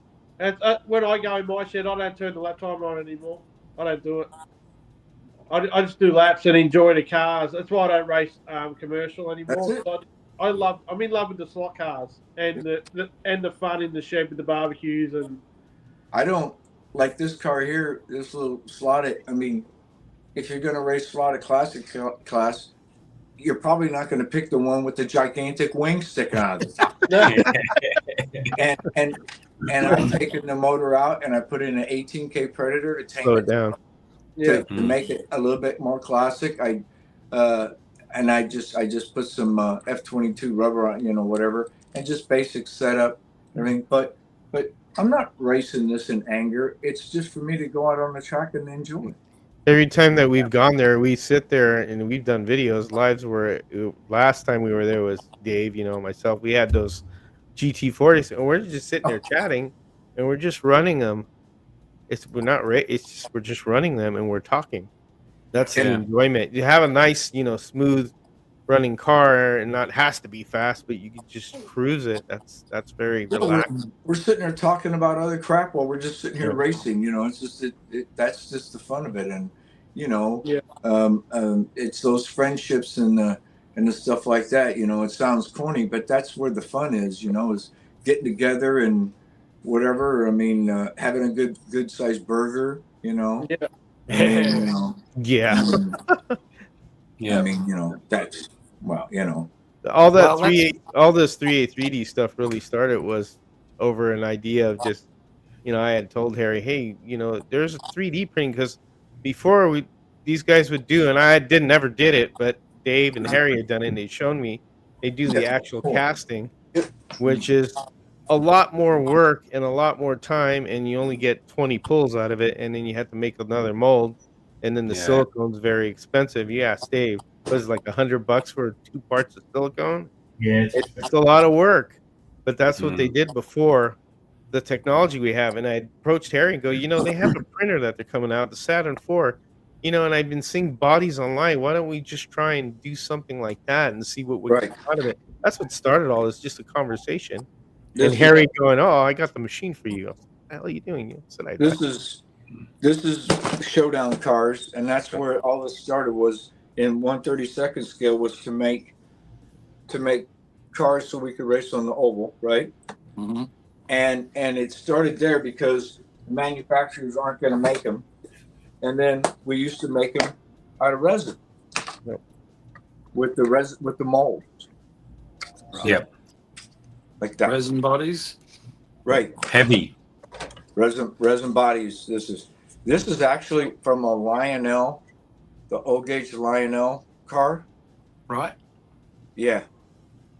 You won't find that anymore. But anyway, That's And nice. you had pretty to good make detail, too. you'd have to make a master for that. So when you make the Right. master, that took a lot of time. That's what took the a most lot of time. time. So And then all this came about of making a series of cars for the oval that we could race, and we just started making them out of resin one by one, and then all of a sudden it was like this new technology, and look where we're at now. Yeah, the finish you're getting on your cars is just incredible. I mean, And not just oval racing, but you see all the other guys out there, a lot of talent that's out there. The hobby is changing. It's, we wake up in the morning now and it's like, you're drinking your coffee or whatever. And you're like, you know what? I'd love to have a new Porsche. Well, I'll just go over here, hit print. And by lunchtime, I'm putting it together. yeah. It's crazy, but Yeah. that's the way it is now. And not only that, but the chassis and everything else. I mean, you just wait. Yeah. When we come up to technology to print tires, Dave's house is just going to be full of rubber. I'll have to pick your brains because my tentative plan when I finish the slot car room in here is to go back in the garage, and underneath that mural I painted on the wall, the mountains. the plan is to do a 1/24 scale oval track. So I'll have to pick your brains, get some hot tips. Hey, fellas from the States, what size ovals do you build? How big or how compact are they? Or do you Yes. just build them to suit whatever space you've got? You just build it to see whatever space you have. Whatever Because Marty space has you a have. small oval, and I have mine's a little bit big, smaller than Harry's. Harry's is a little bit bigger than mine, so depends on the space. It could be a small bowl and it'd be fun. There's guys that have small Yeah. bowls, and Yeah. they're blast. Yeah. I have So is plenty- there any benefit to having a large oval, or is it just sort of if it's too big, is it not as fun? It is. It's It's true. And you've raced them. You've raced tracks that are so big that really it's all about the motor, right? Yep, absolutely. It's not about the handling. If you had a car that had even 1,000 RPM more motor, it's gone Yep, Right. on the super long straights. yep, So it's not so much about the setup, and then what you have is you have the guys, going through tacking motors all day, yeah. right? Whereas a short track like ours, mine's 16 feet. George, yours is 14, what? 14 feet. And then Mark Thomas is 14, but he's a little wider, right? Mhm. But we keep it that way so that it's not just a motor track. It's about handling too. So you might have a few more 100 RPM, but it's not going to do you any good because if you gear it right at the end of the straight, you're just topping out before you hit the brake. Yep. Yeah. And I had a 24-foot oval, and I had it for about for about 3 months, and it got boring because it was just too much about the motor. Yeah. Yeah. Yeah. There's no fun in that. No. So Yep. you want to have just like a road course, you want to have that mixture of the straights, the power, but not everybody can build a scale Le Mans, Yeah, that's right. I mean, Or a Bathurst. So if you can have a balance of straights and turns, that's great, Yeah. But it's all about designing your car for handling and how, like Dave's track, he's got a great little classic track there, but The Rebel. it's more about the whole car, the total package, right, Dave? Not just the motor. Yeah. There's not much of a straight here. I think it's about 6 feet long. Yep. But the rest of it's and I don't. It didn't have enough room. I really wanted to put the bigger turns because Rebel has 14-inch radius and 21-inch radius. Right. The table's not wide enough for the 21-inch, so it's all basically what I think it comes out to like R2 turns on a Carrera track. So they're not very big, but it's what I got room for, so that's what I have, and it's fun driving on it. So I have a blast. So that's all I care about. When I had my house, when I had my slot car room, I had my oval was 14 feet by 6 feet. It was a little bit wider than Harry and George's, right? But it wasn't longer, and I liked the bigger sweepy turn. I had an extra foot in the turns there, and it was good. But I'm gonna do another oval. I want to do one here, make it folding. I'm gonna use it on a 4x8 piece of wood, which is standard size. I'll cut it in half so it's two 4x4 sheets that I can fold up together, and I can slide it out of the way so it's not anywhere. And when I want to run the oval, I just pop it open and away I go. Nice. Yeah. Actually, it's not going to happen for a while, but that's what I want to do. Interesting. I just put a comment. Sorry, Hub. I just put a comment up from Glenn Perrin, Home Racing World guys. Glenn's up in Queensland. You might call it remote. I don't know. It's a fair way from Brisbane, the main capital. And He's he up at says, Caloundra. What's that? He's up at the Sunshine Coast. Oh, Sunshine Coast, is he? Yeah, Caloundra. Okay. So I'm surprised that he would say commercial raceways are a thing of the past. Obviously, there's not a lot of commercial raceways up that way, Glenn. But you come down to Melbourne. There's probably 4, or the new one opening in Oakley as well. John D said. So there might be 5 down here. Yet you haven't got any up there. So because Glenn's part of the Q32, which is Queensland 32nd Scale Club, and they've got about 20 members.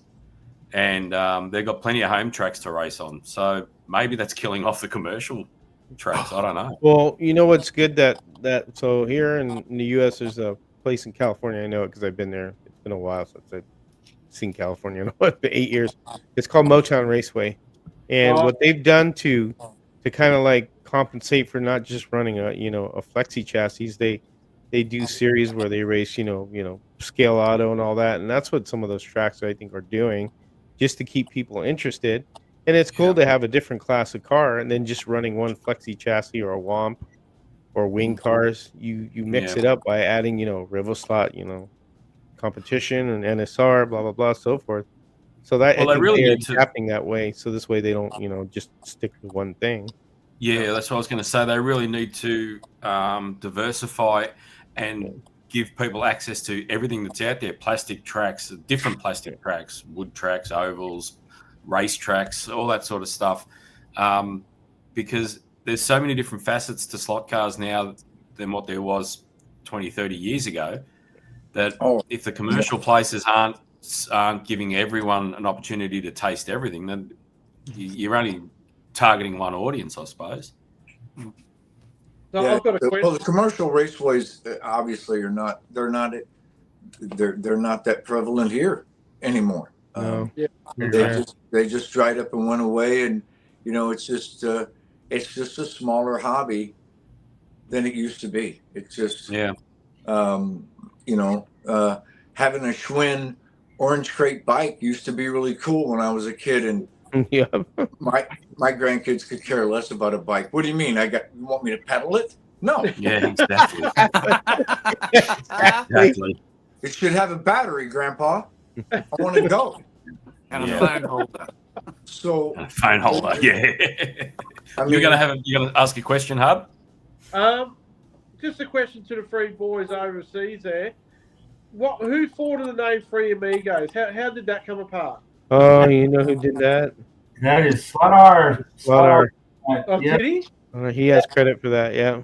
he made a joke about the three of us, doing all of our stuff together, and he said we were the three amigos of slot car racing. And so, stupid me, Yep.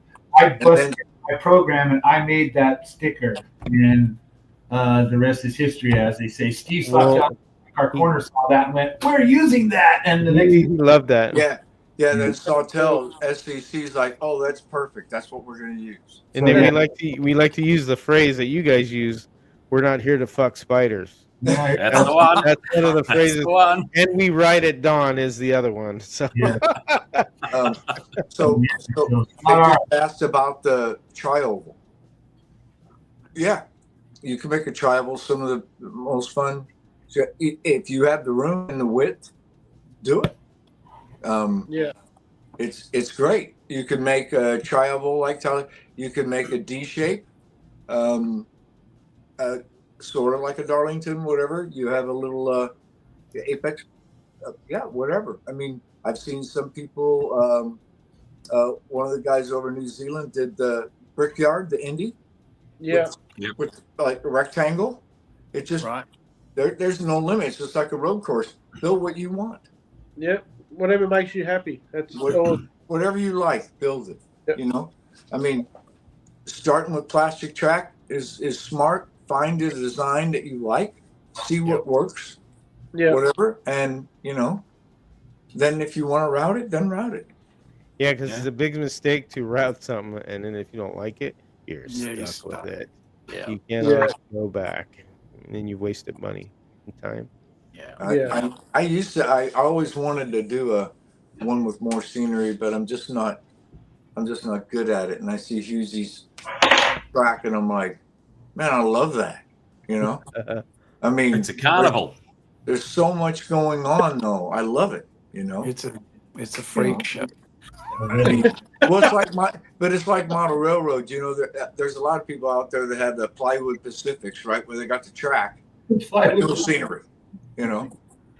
It's interesting, but not. I mean, it's great, but the scenery is what draws you in. Yeah. And I like question all the little scenes, and stuff. Question from Glenn. He's come back and said, "What's your version of what constitutes a commercial centre?" So, what are your thoughts? A track, basically, you got a hobby shop that has a track in there, and you go in there and they rent you. You can rent a controller. You can rent a car. You can. It rent has a car park out front. Yep, and you and a toilet. You start racing. That's what the commercial tracks were like, and that are here. Yeah. Is place to buy parts, a place to get work done if you can't do it yourself. Right, and we have a very successful one in Louisville. I know some guys from there a long time at Bullet Speedway and everything, and they've got a fantastic race program there, based on the hard body H&R chassis. They have a breakout time, which basically means you can cheat if you want to, but if you go too fast, your lap doesn't count. Stay in the bubble. And they've got 25 people in the beginner class. I mean, they're doing great things, but during the week, you just pay $5 or $10 to rent a track, and farm a womps out of the case or something like that. Just something simple. That's what we look at commercial racing. Well, someone who has a commercial track is Luke over in Perth. He said perhaps flexis are a thing of the past. Now, Luke does a lot for kids, and he's got a bunch of kids who are racing at his commercial premises, and they're improving unbelievably well. Sure. Now, I'd like to say to Luke, have the kids shown any interest in things like flexies? I know you're a 30-second scale commercial track place, and flexies aren't going to run on any of your tracks, but do the kids ever mention that sort of stuff? Do they even know about that sort of stuff? Oh, that's a good question. Yeah. Is I would it say spoken honestly, about no. in commercial tracks? I would They say will honestly, no. I all don't end think all. they. As long as they're having fun, I think. Unless you have one that's a breakout that really wants to get into it more. Yeah, I Yeah. haven't They raced, know. His answer is I no. haven't raced a flexi since Popeye was a punk, man. It's been a long time since I've raced a flexi on purpose. I still have one. It's in my old. Yeah. Well, in I've the got old one. I've got a controller. couple of them in here. I mean, I think really it's just about the environment. I mean, I could race flexis. I've had fun racing womps, like George was saying, and you guys were talking about. They don't want to help each other. It's just about the people, right? Yep. Yep. I mean, I could go to the greatest barbecue in the world, but if it's a room full of assholes, I'm not hungry. That's it. Well said. Well said. There's a YouTuber that I follow. He's in the camping genre, but he's got a motto, and it's "Find your crew." Yeah. Basically, what he means is if you get in with a good bunch of blokes, you stay in that good bunch of blokes because Absolutely. I don't care if you can find it, you'll have a lot more fun. I don't care if your hobby is eating salad. I don't approve of it, so I'm not going to join it. I don't want to be a part of it. Yeah. So just find your own people. You're right. Yep. Absolutely. And remember, no good story ever started with "I just had a salad when."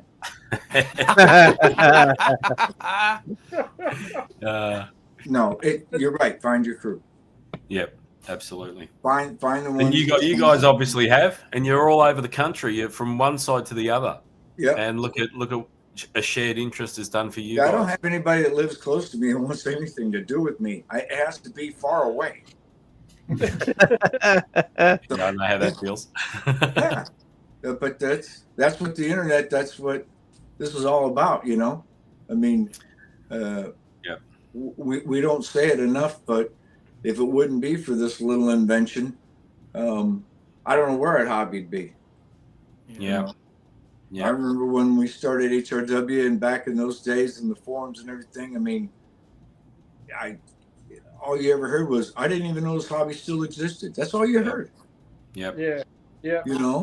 What the hell is a Carrera? Well, it's this, And now, look at it now. My God. Yeah, a lot of people will say, well, I always remember the little ones, which that's the first thing we started out with. Yeah, but they're still around, but they are bigger, You just So over there, when back in the day, what scale was the main focus? What was prevalent there? Was it HO scale? Was it 132? Was it the commercial? 132 for me. Okay. Mostly. Like Don Becker and. We started with me, my brother started with a Matchbox set, HO set. Then we got into the 132, and we never really raced 124. I think my dad did a bit of racing with 124 scale, but not much at a commercial track. But we couldn't run the 124 cars at home, so we stuck with 132 scale cars on scale electric track. Mm-hmm. Yeah, that's how we grew up with the cars. And when I had the scale electric set, most other kids had the AFX. Is it the HO? Yeah. That was very popular, and because it took up less room, and I sort of felt a bit special with my scale electric 132. La-di-da. Yeah. With the HO, I always remember the smell of the controller. Oh yeah. What is that? From the electric. Yeah. And we used to have to take the controller, the wires, to the thing and loop them around the screw and tighten the screw. And you could imagine, I can't even imagine asking my granddaughter to do that. Yeah. Electrocute themselves. Yeah. I'm sure. On DC. We'll find a way. All right, what about this, boys? We'll put you on the spot here. Everybody, What? Okay. You got to pick one only. What is your favorite? Even the chat can answer this. What's your favorite brand of slot car? What brand do you like the most? Thunder slot. Butter slot. Nice. Yep. Harry. Oh Christ. I have to say, as far as ready to run goes, Rebel Slot has impressed me. Yeah. Yeah. Innovation, originality. Yep. But Thunder, right there. About by manufacturers or just anything in Yeah. general? Manufacturers? Yeah, manufacturer. I'd have to say Rebel Slots because I got quite a few of them, and I just like the way when you get them, how well detailed they are. They're pretty tough. Beautiful car. I will say, there's they take a little bit more to tune, and you have to inspect them because people think they're going to run right out of the box perfectly. But that's a good thing, George. That teaches you to use your hands and your brain. That's a good thing. And when you get them right, they're like Revo Slots is mine by far. And when you get them right, they're so good to drive. They're so nice. I'll say this though, my hat is off to Carrera because they still make cheap. You can still get a car like this. Yeah, for 30, $40. Like for that one. $40. That's a good value right there. I'd say Carrera is the best value. And we have to There have you go. we have to have a brand like this. We have to have this for our hobby. Every successful hobby has a entry level point. Yeah. And model trains have little sets you can buy, and then you go, then you get older, and then you have to have better crap, right? But we have to have this, and for $40, you got to admit the fit and finish on that's pretty impressive for a cheap toy, so to speak. What's yours, Dick? What's your favorite brand? Yeah. At the moment, I think it's neck and neck between NSR and Revo Slot. NSR for out of the box, put it on the track and go is awesome. Revo Slots, like you say, a little bit of tuning, and you can get them to run just. Yeah, beginners tunability would unreal. be NSR, like you said, because you could just set the front axle and go. Well, I think Thunder Slot is probably the best out the box. Thunder Slot? Well, I don't have any Thunder Slots, so I can't comment on Thunder Slot. Oh, Dick, you need to get yourself some Thunder Slots. Okay. They're awesome. What about where are you at? What's your favorite? You need one of these. You need one of these in your life. Yeah, I definitely need to get a Thunder Slot as well. I don't know. Oh, you know, when you get one, what's really easy about them is they're easy to drive. They're light. The tires are fantastic. And you're going to see the difference. Trust me. You're going to be like, I got to get more. That's what happens. You want to get more. Yeah, have a whole NSR. NSR for you, Husey? NSR for me. Yeah. Like the body. With some of the better scale auto coming in a close second. No. That's a good question you brought up there, Hub, because have a look at what Glenn Perrins said. He said, I have to say we're living in the best era of slot cars ever. It makes the 100%. so-called golden era of slot cars seem like a blip on the radar. This is as good as it gets, I believe. We're in the golden era now. Yeah. We're in, and he just brought it up. Secretly, I've collected a lot of these hypercars. Okay. Yeah.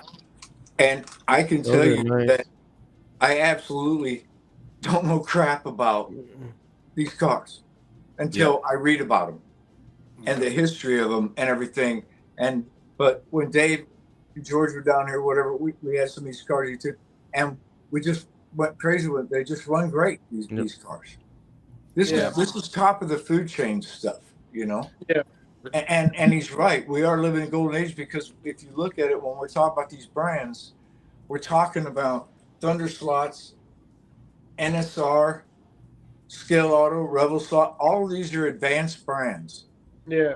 They're competition level. These are not Skeletric or Carrera. These are made by racers, for racers. These are enthusiast grade, right? Yeah. But also, and they've taken over the hobby, and we're lucky to have it. Also, when you think of brands like Pioneer, Scale Electric, those plastics chassis. You can't call them toy car. I don't agree with that toy car sort of name tag because everything's got the potential to be really good. They bring the fun. They bring the fun. Good point. So toy car to me is cars that you can't get replacement parts for because once they break, or you have to fix them, you upgrade them. Now, cars like for hobbyists are like in it because they have service parts. Carrera is great entry, but there's no service parts. Right. Same with Scale Electric. You know, if something breaks and you complain, they'll send you a whole new car. Whereas that's why you have guys like at Slot Car Corner where they make those kits for the rear of the Carrera car, the axle, even Slot Invasion does it, improvement kits. So you could always fix it. It's just that the thing is a toy car to me because once it breaks, it's like a low level toy RC. Once you wreck it, there's no replacement parts. How are you going to fix it? Yeah. And companies like Mauricio at Slotted, they owe everything to companies like Skelectric who didn't want to improve things, so they decided they would. Right. That's a good point, Harry. That's a good point. Yeah. I mean, their first product was a magnet. You know, because they didn't want to put heavy magnets in the cars, so Slotted. Oh well, we'll sell you a magnet. and it had to start somewhere, and then now it's a full-fledged company, building stuff like that. So and it's interesting to see that the people who are behind some of these companies are actually racers and they're passionate about slot cars. It's not just a business model for them. It's they want to improve it because they want to be a better racer. Absolutely. That's exactly what makes the difference between one brand or another is the people behind there and the passion that goes into the car. I mean, nobody does everything perfectly. We know as much as we love these Thunder slots, okay, they're not perfect. Nothing's perfect. Don't take this to it and expect miracles. Mine are perfect. It's not going to be 100% accurate, right? But we don't care because it goes fast, right? Perfect is in the eye of the beholder anyway.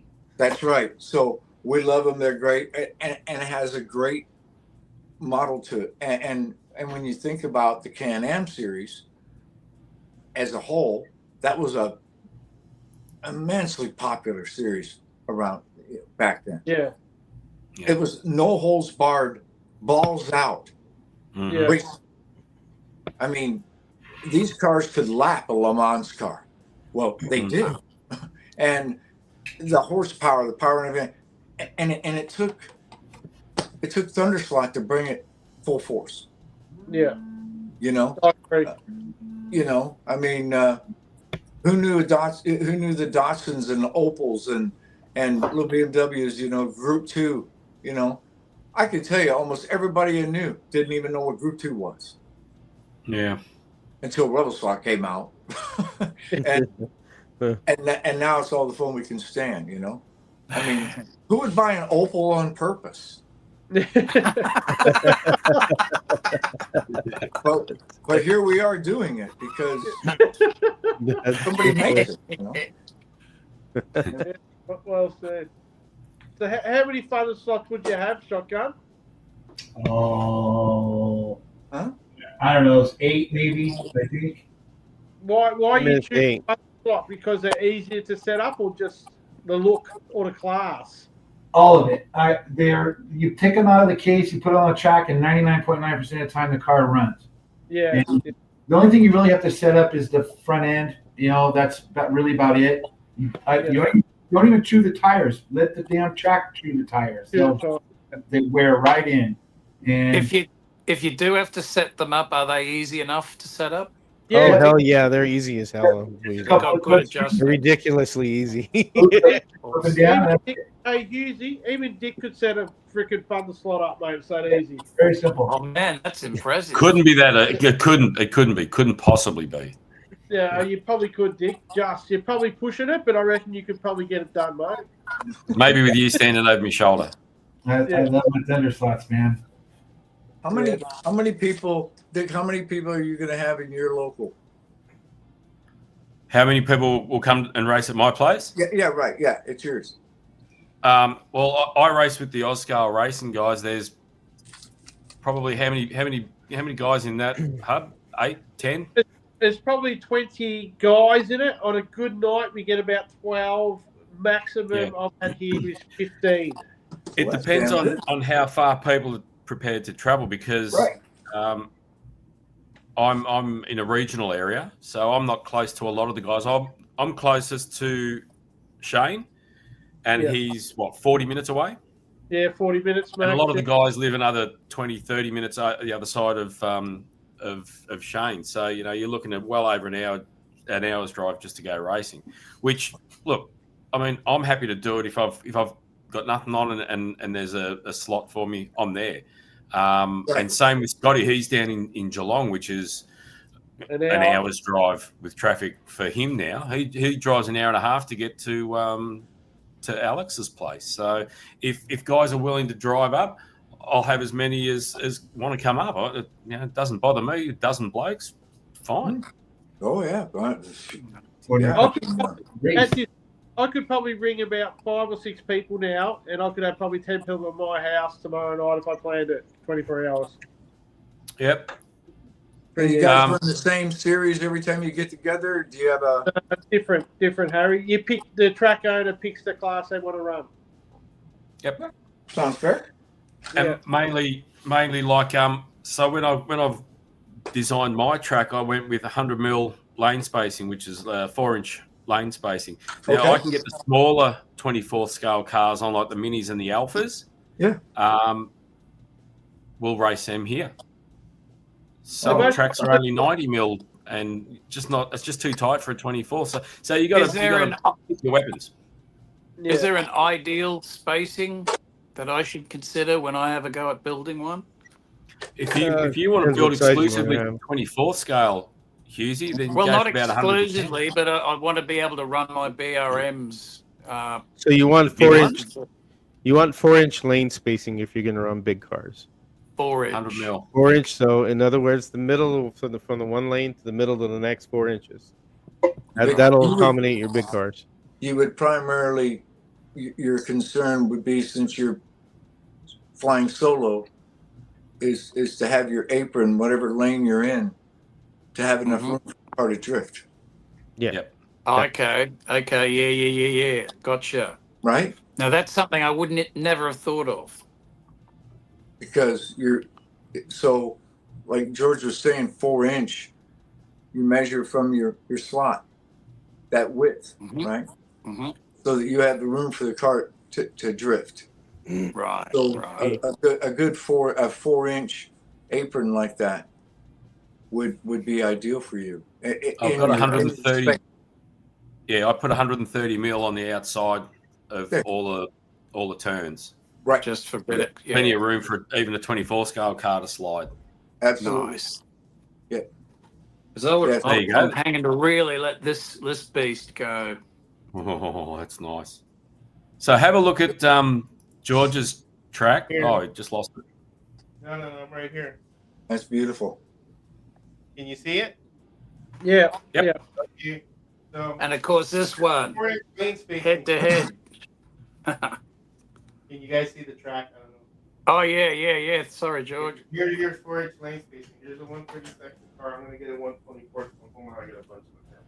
Or 120. And show the apron on the outside of the turns too, George. Yeah. Mine are a little short here. They didn't go wide enough, but they're accommodating. It works still. See how I got my aprons here? So here's a 125th scale car. You want that much room, and I'll put another 125th scale car next to it. And you're still bumping your buddy too.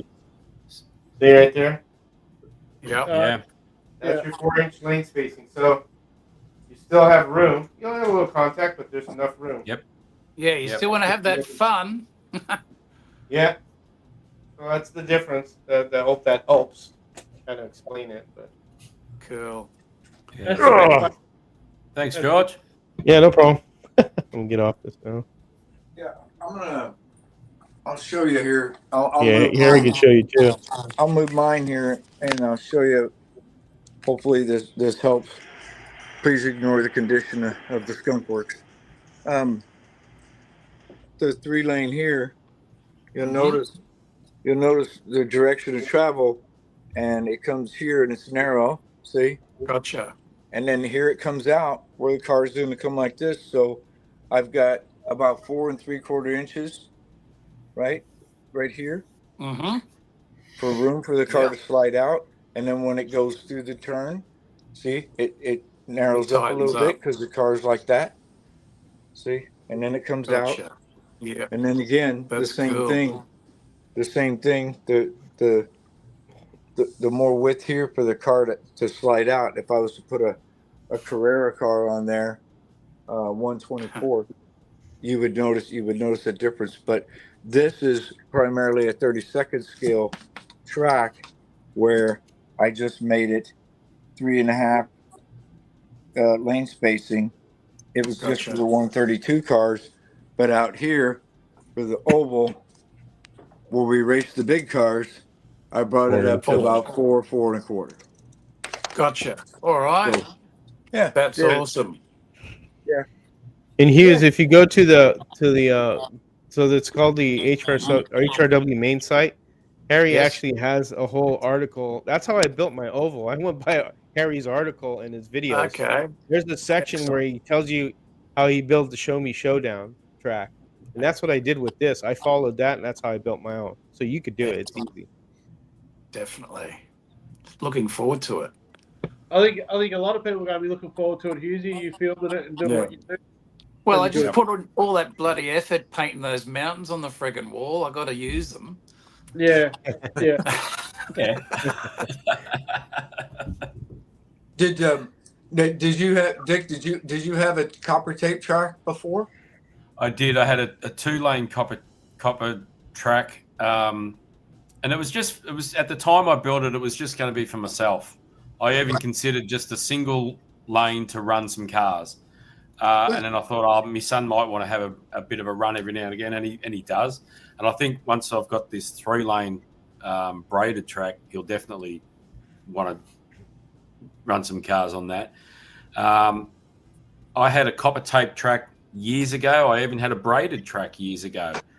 But it was just when I got back into it seriously 6 years ago, I didn't know anyone that was racing anymore.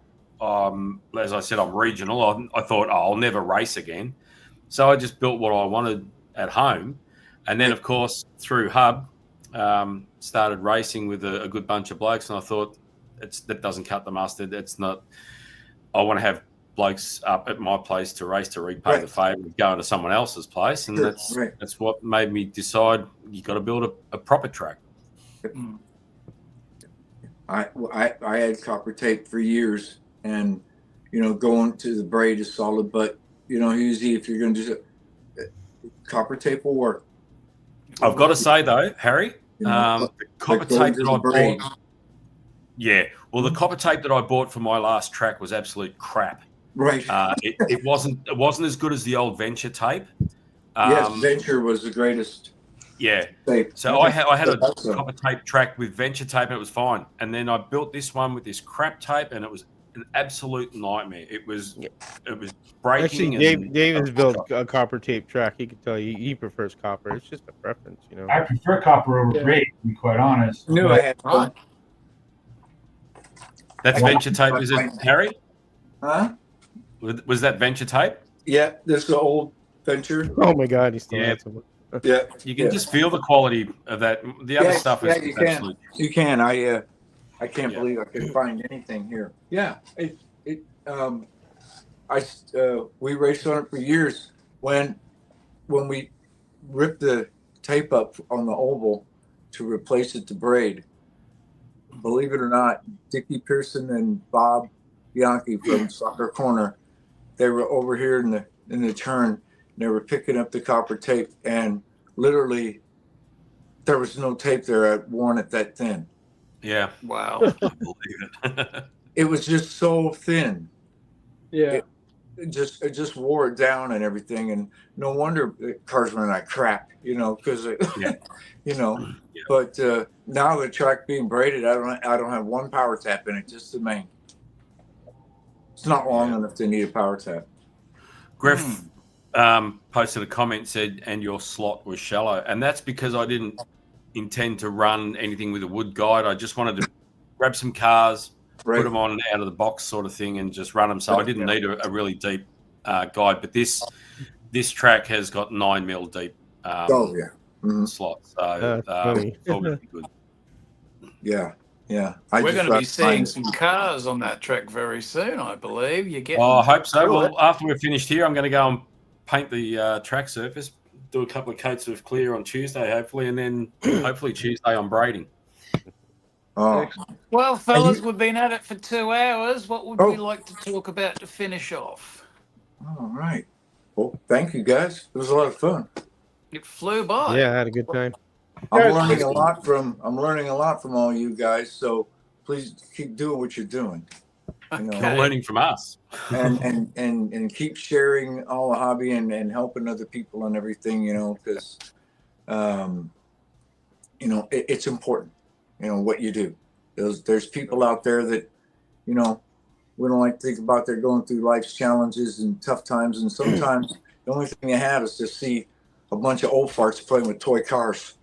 So, you know, just keep doing what you're doing, man, because it matters. So many people, and you guys are smart with the tech thing.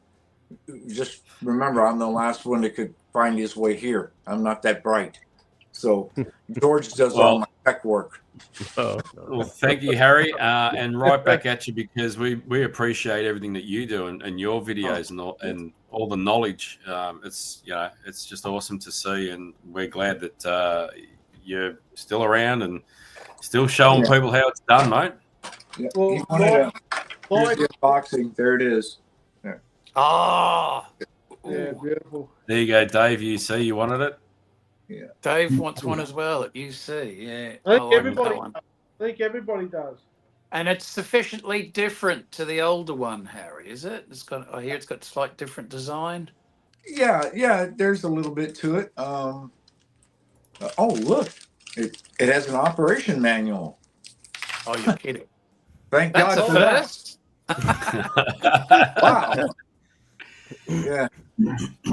Yeah. It says slow down in the corners, dumbass. Yeah. In French. Right, yeah. In French. Yeah. I wonder if they say that in redneck. Let me see. Yeah. No. Yeah, that's a great car. It's a good fit and finish on there, huh? Look at that. Very nice. That's crisp. You know, we talk about spending $100 for a car, but that's nothing anymore, you know, and especially if we're going to rebuild it. But even Dave being one of the greatest painters out there, or whatever, I'll never paint that. No. Yeah. Ever. I could, but it'll never look that way. What's that? And the new label on the motor. Yeah, for European, was it? It's not a big deal, guys. It's just a label. Oh no, they changed the motor. Real quick. Do you remember 4 or 5 years ago when the end bell of the slotted change color went from orange to that darker color? Yeah. I thought some people were gonna lose their minds. Yeah. But everyone used to call that motor the orange end bell, the slotted motor. That's how you knew it, orange end bell. Right. Yeah. And that's what it's called. And I took, like Mauricio was saying, look, he said, when you order these motors and you get them, you know, they spec them or whatever, they do this and that or whatever, but you know, from China or wherever, they put a little bit of extra dye in the end bell, and it was just a slightly different color, but the armature was, you know. And it's like, it's just a color. Yeah. You know? Yeah. And it's like the Predator motor, the Mabuchi style motor with the yellow end on it. I love that look, the yellow. If I can have my way, we're gonna have a red translucent one. Oh really? Right. Yep. I want to have like a Red. red hot Jolly Rancher version of it, right? You know. Yeah, there you go. But yeah, there we go. That's I don't mind spending the money Good on the motor. car if we buy it.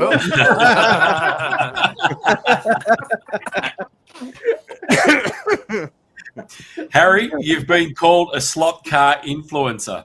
How do you feel about that? Influencer, yeah. Yeah. I don't know. I hope in a good way. I'm just going to say it. For someone who doesn't know anything about technology, and I'm going to swear, Harry, you've got the fucking best YouTube channel in the world, mate. I don't give a shit what anybody says. Well, thank you, guys. It doesn't take technology to have a good YouTube channel, Got a mate. great channel. Yeah.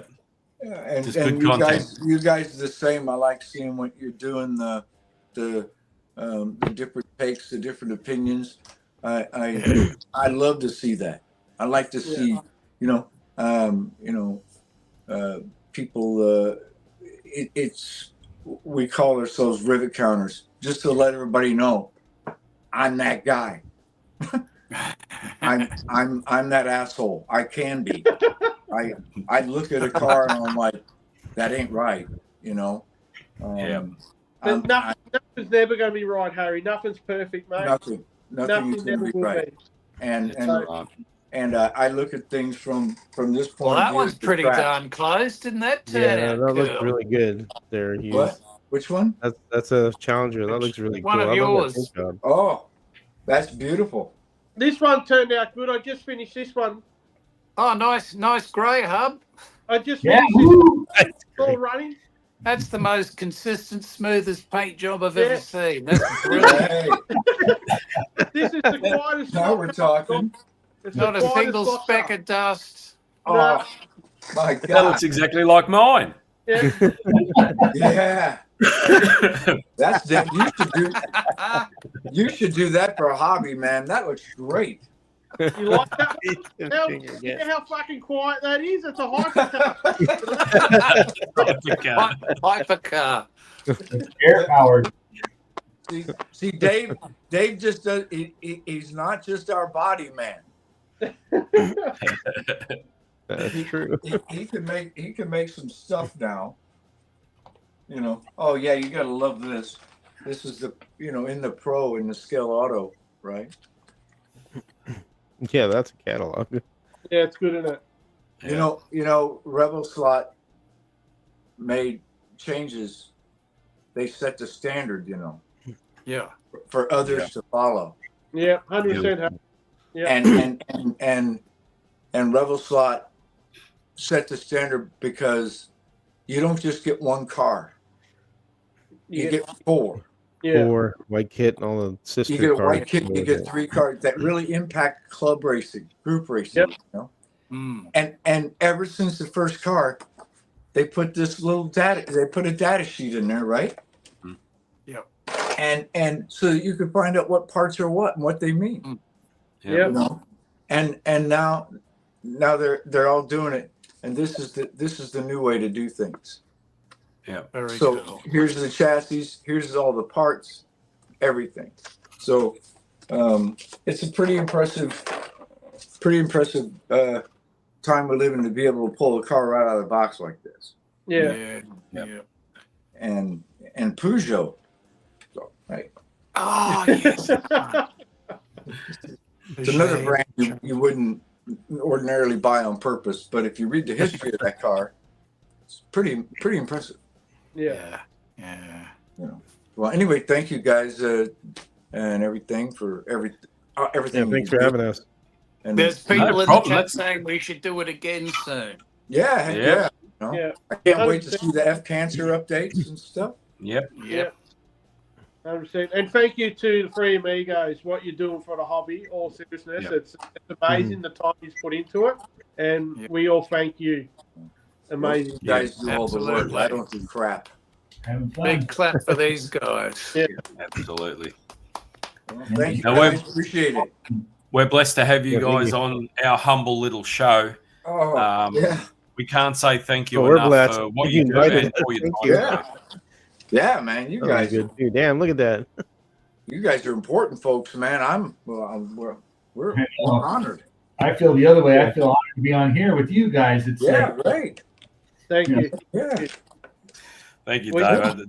We definitely That need sort of stuff just blows me away that you guys think so highly of us. It's really Oh, wonderful my and God. appreciated. Welcome back at any time. Just- Anytime. Most Everything importantly, is content, and you guys provide content, and that's, to me, that's important, is when you're wanting to learn about something is, you want to see about the cars. I like seeing what you do with Bonza, the new stuff. Yeah. Yep. That's cool. That's neat that they do that, I mean, we're lucky to have the manufacturers and the backing from Soccer Corner and LEB and the sponsors that we have, because we could easily not have them. So That's right. And now should we mention big thank you to LEB for getting behind that. And should we mention now what's happening on the next show, Dick? Oh yeah, we can. I don't know if you guys know, but on our next show, Thursday week, we've got the owner of BRM coming on and chatting with us. So that'll be a really good show. That'll be a big one. Looking forward to that. Yeah, outstanding. Yeah, it's incredible that we're getting these guests on, and that's good. Good. They enjoy sitting down and having a chat with us plebs. Can you believe it? Great. Yes, and a little birdie tells us he's been enjoying the show, and his favourite part is when we pick on Hub. Yeah. So guess what? He's very thick-skinned, our Hub. He has to be. Yeah.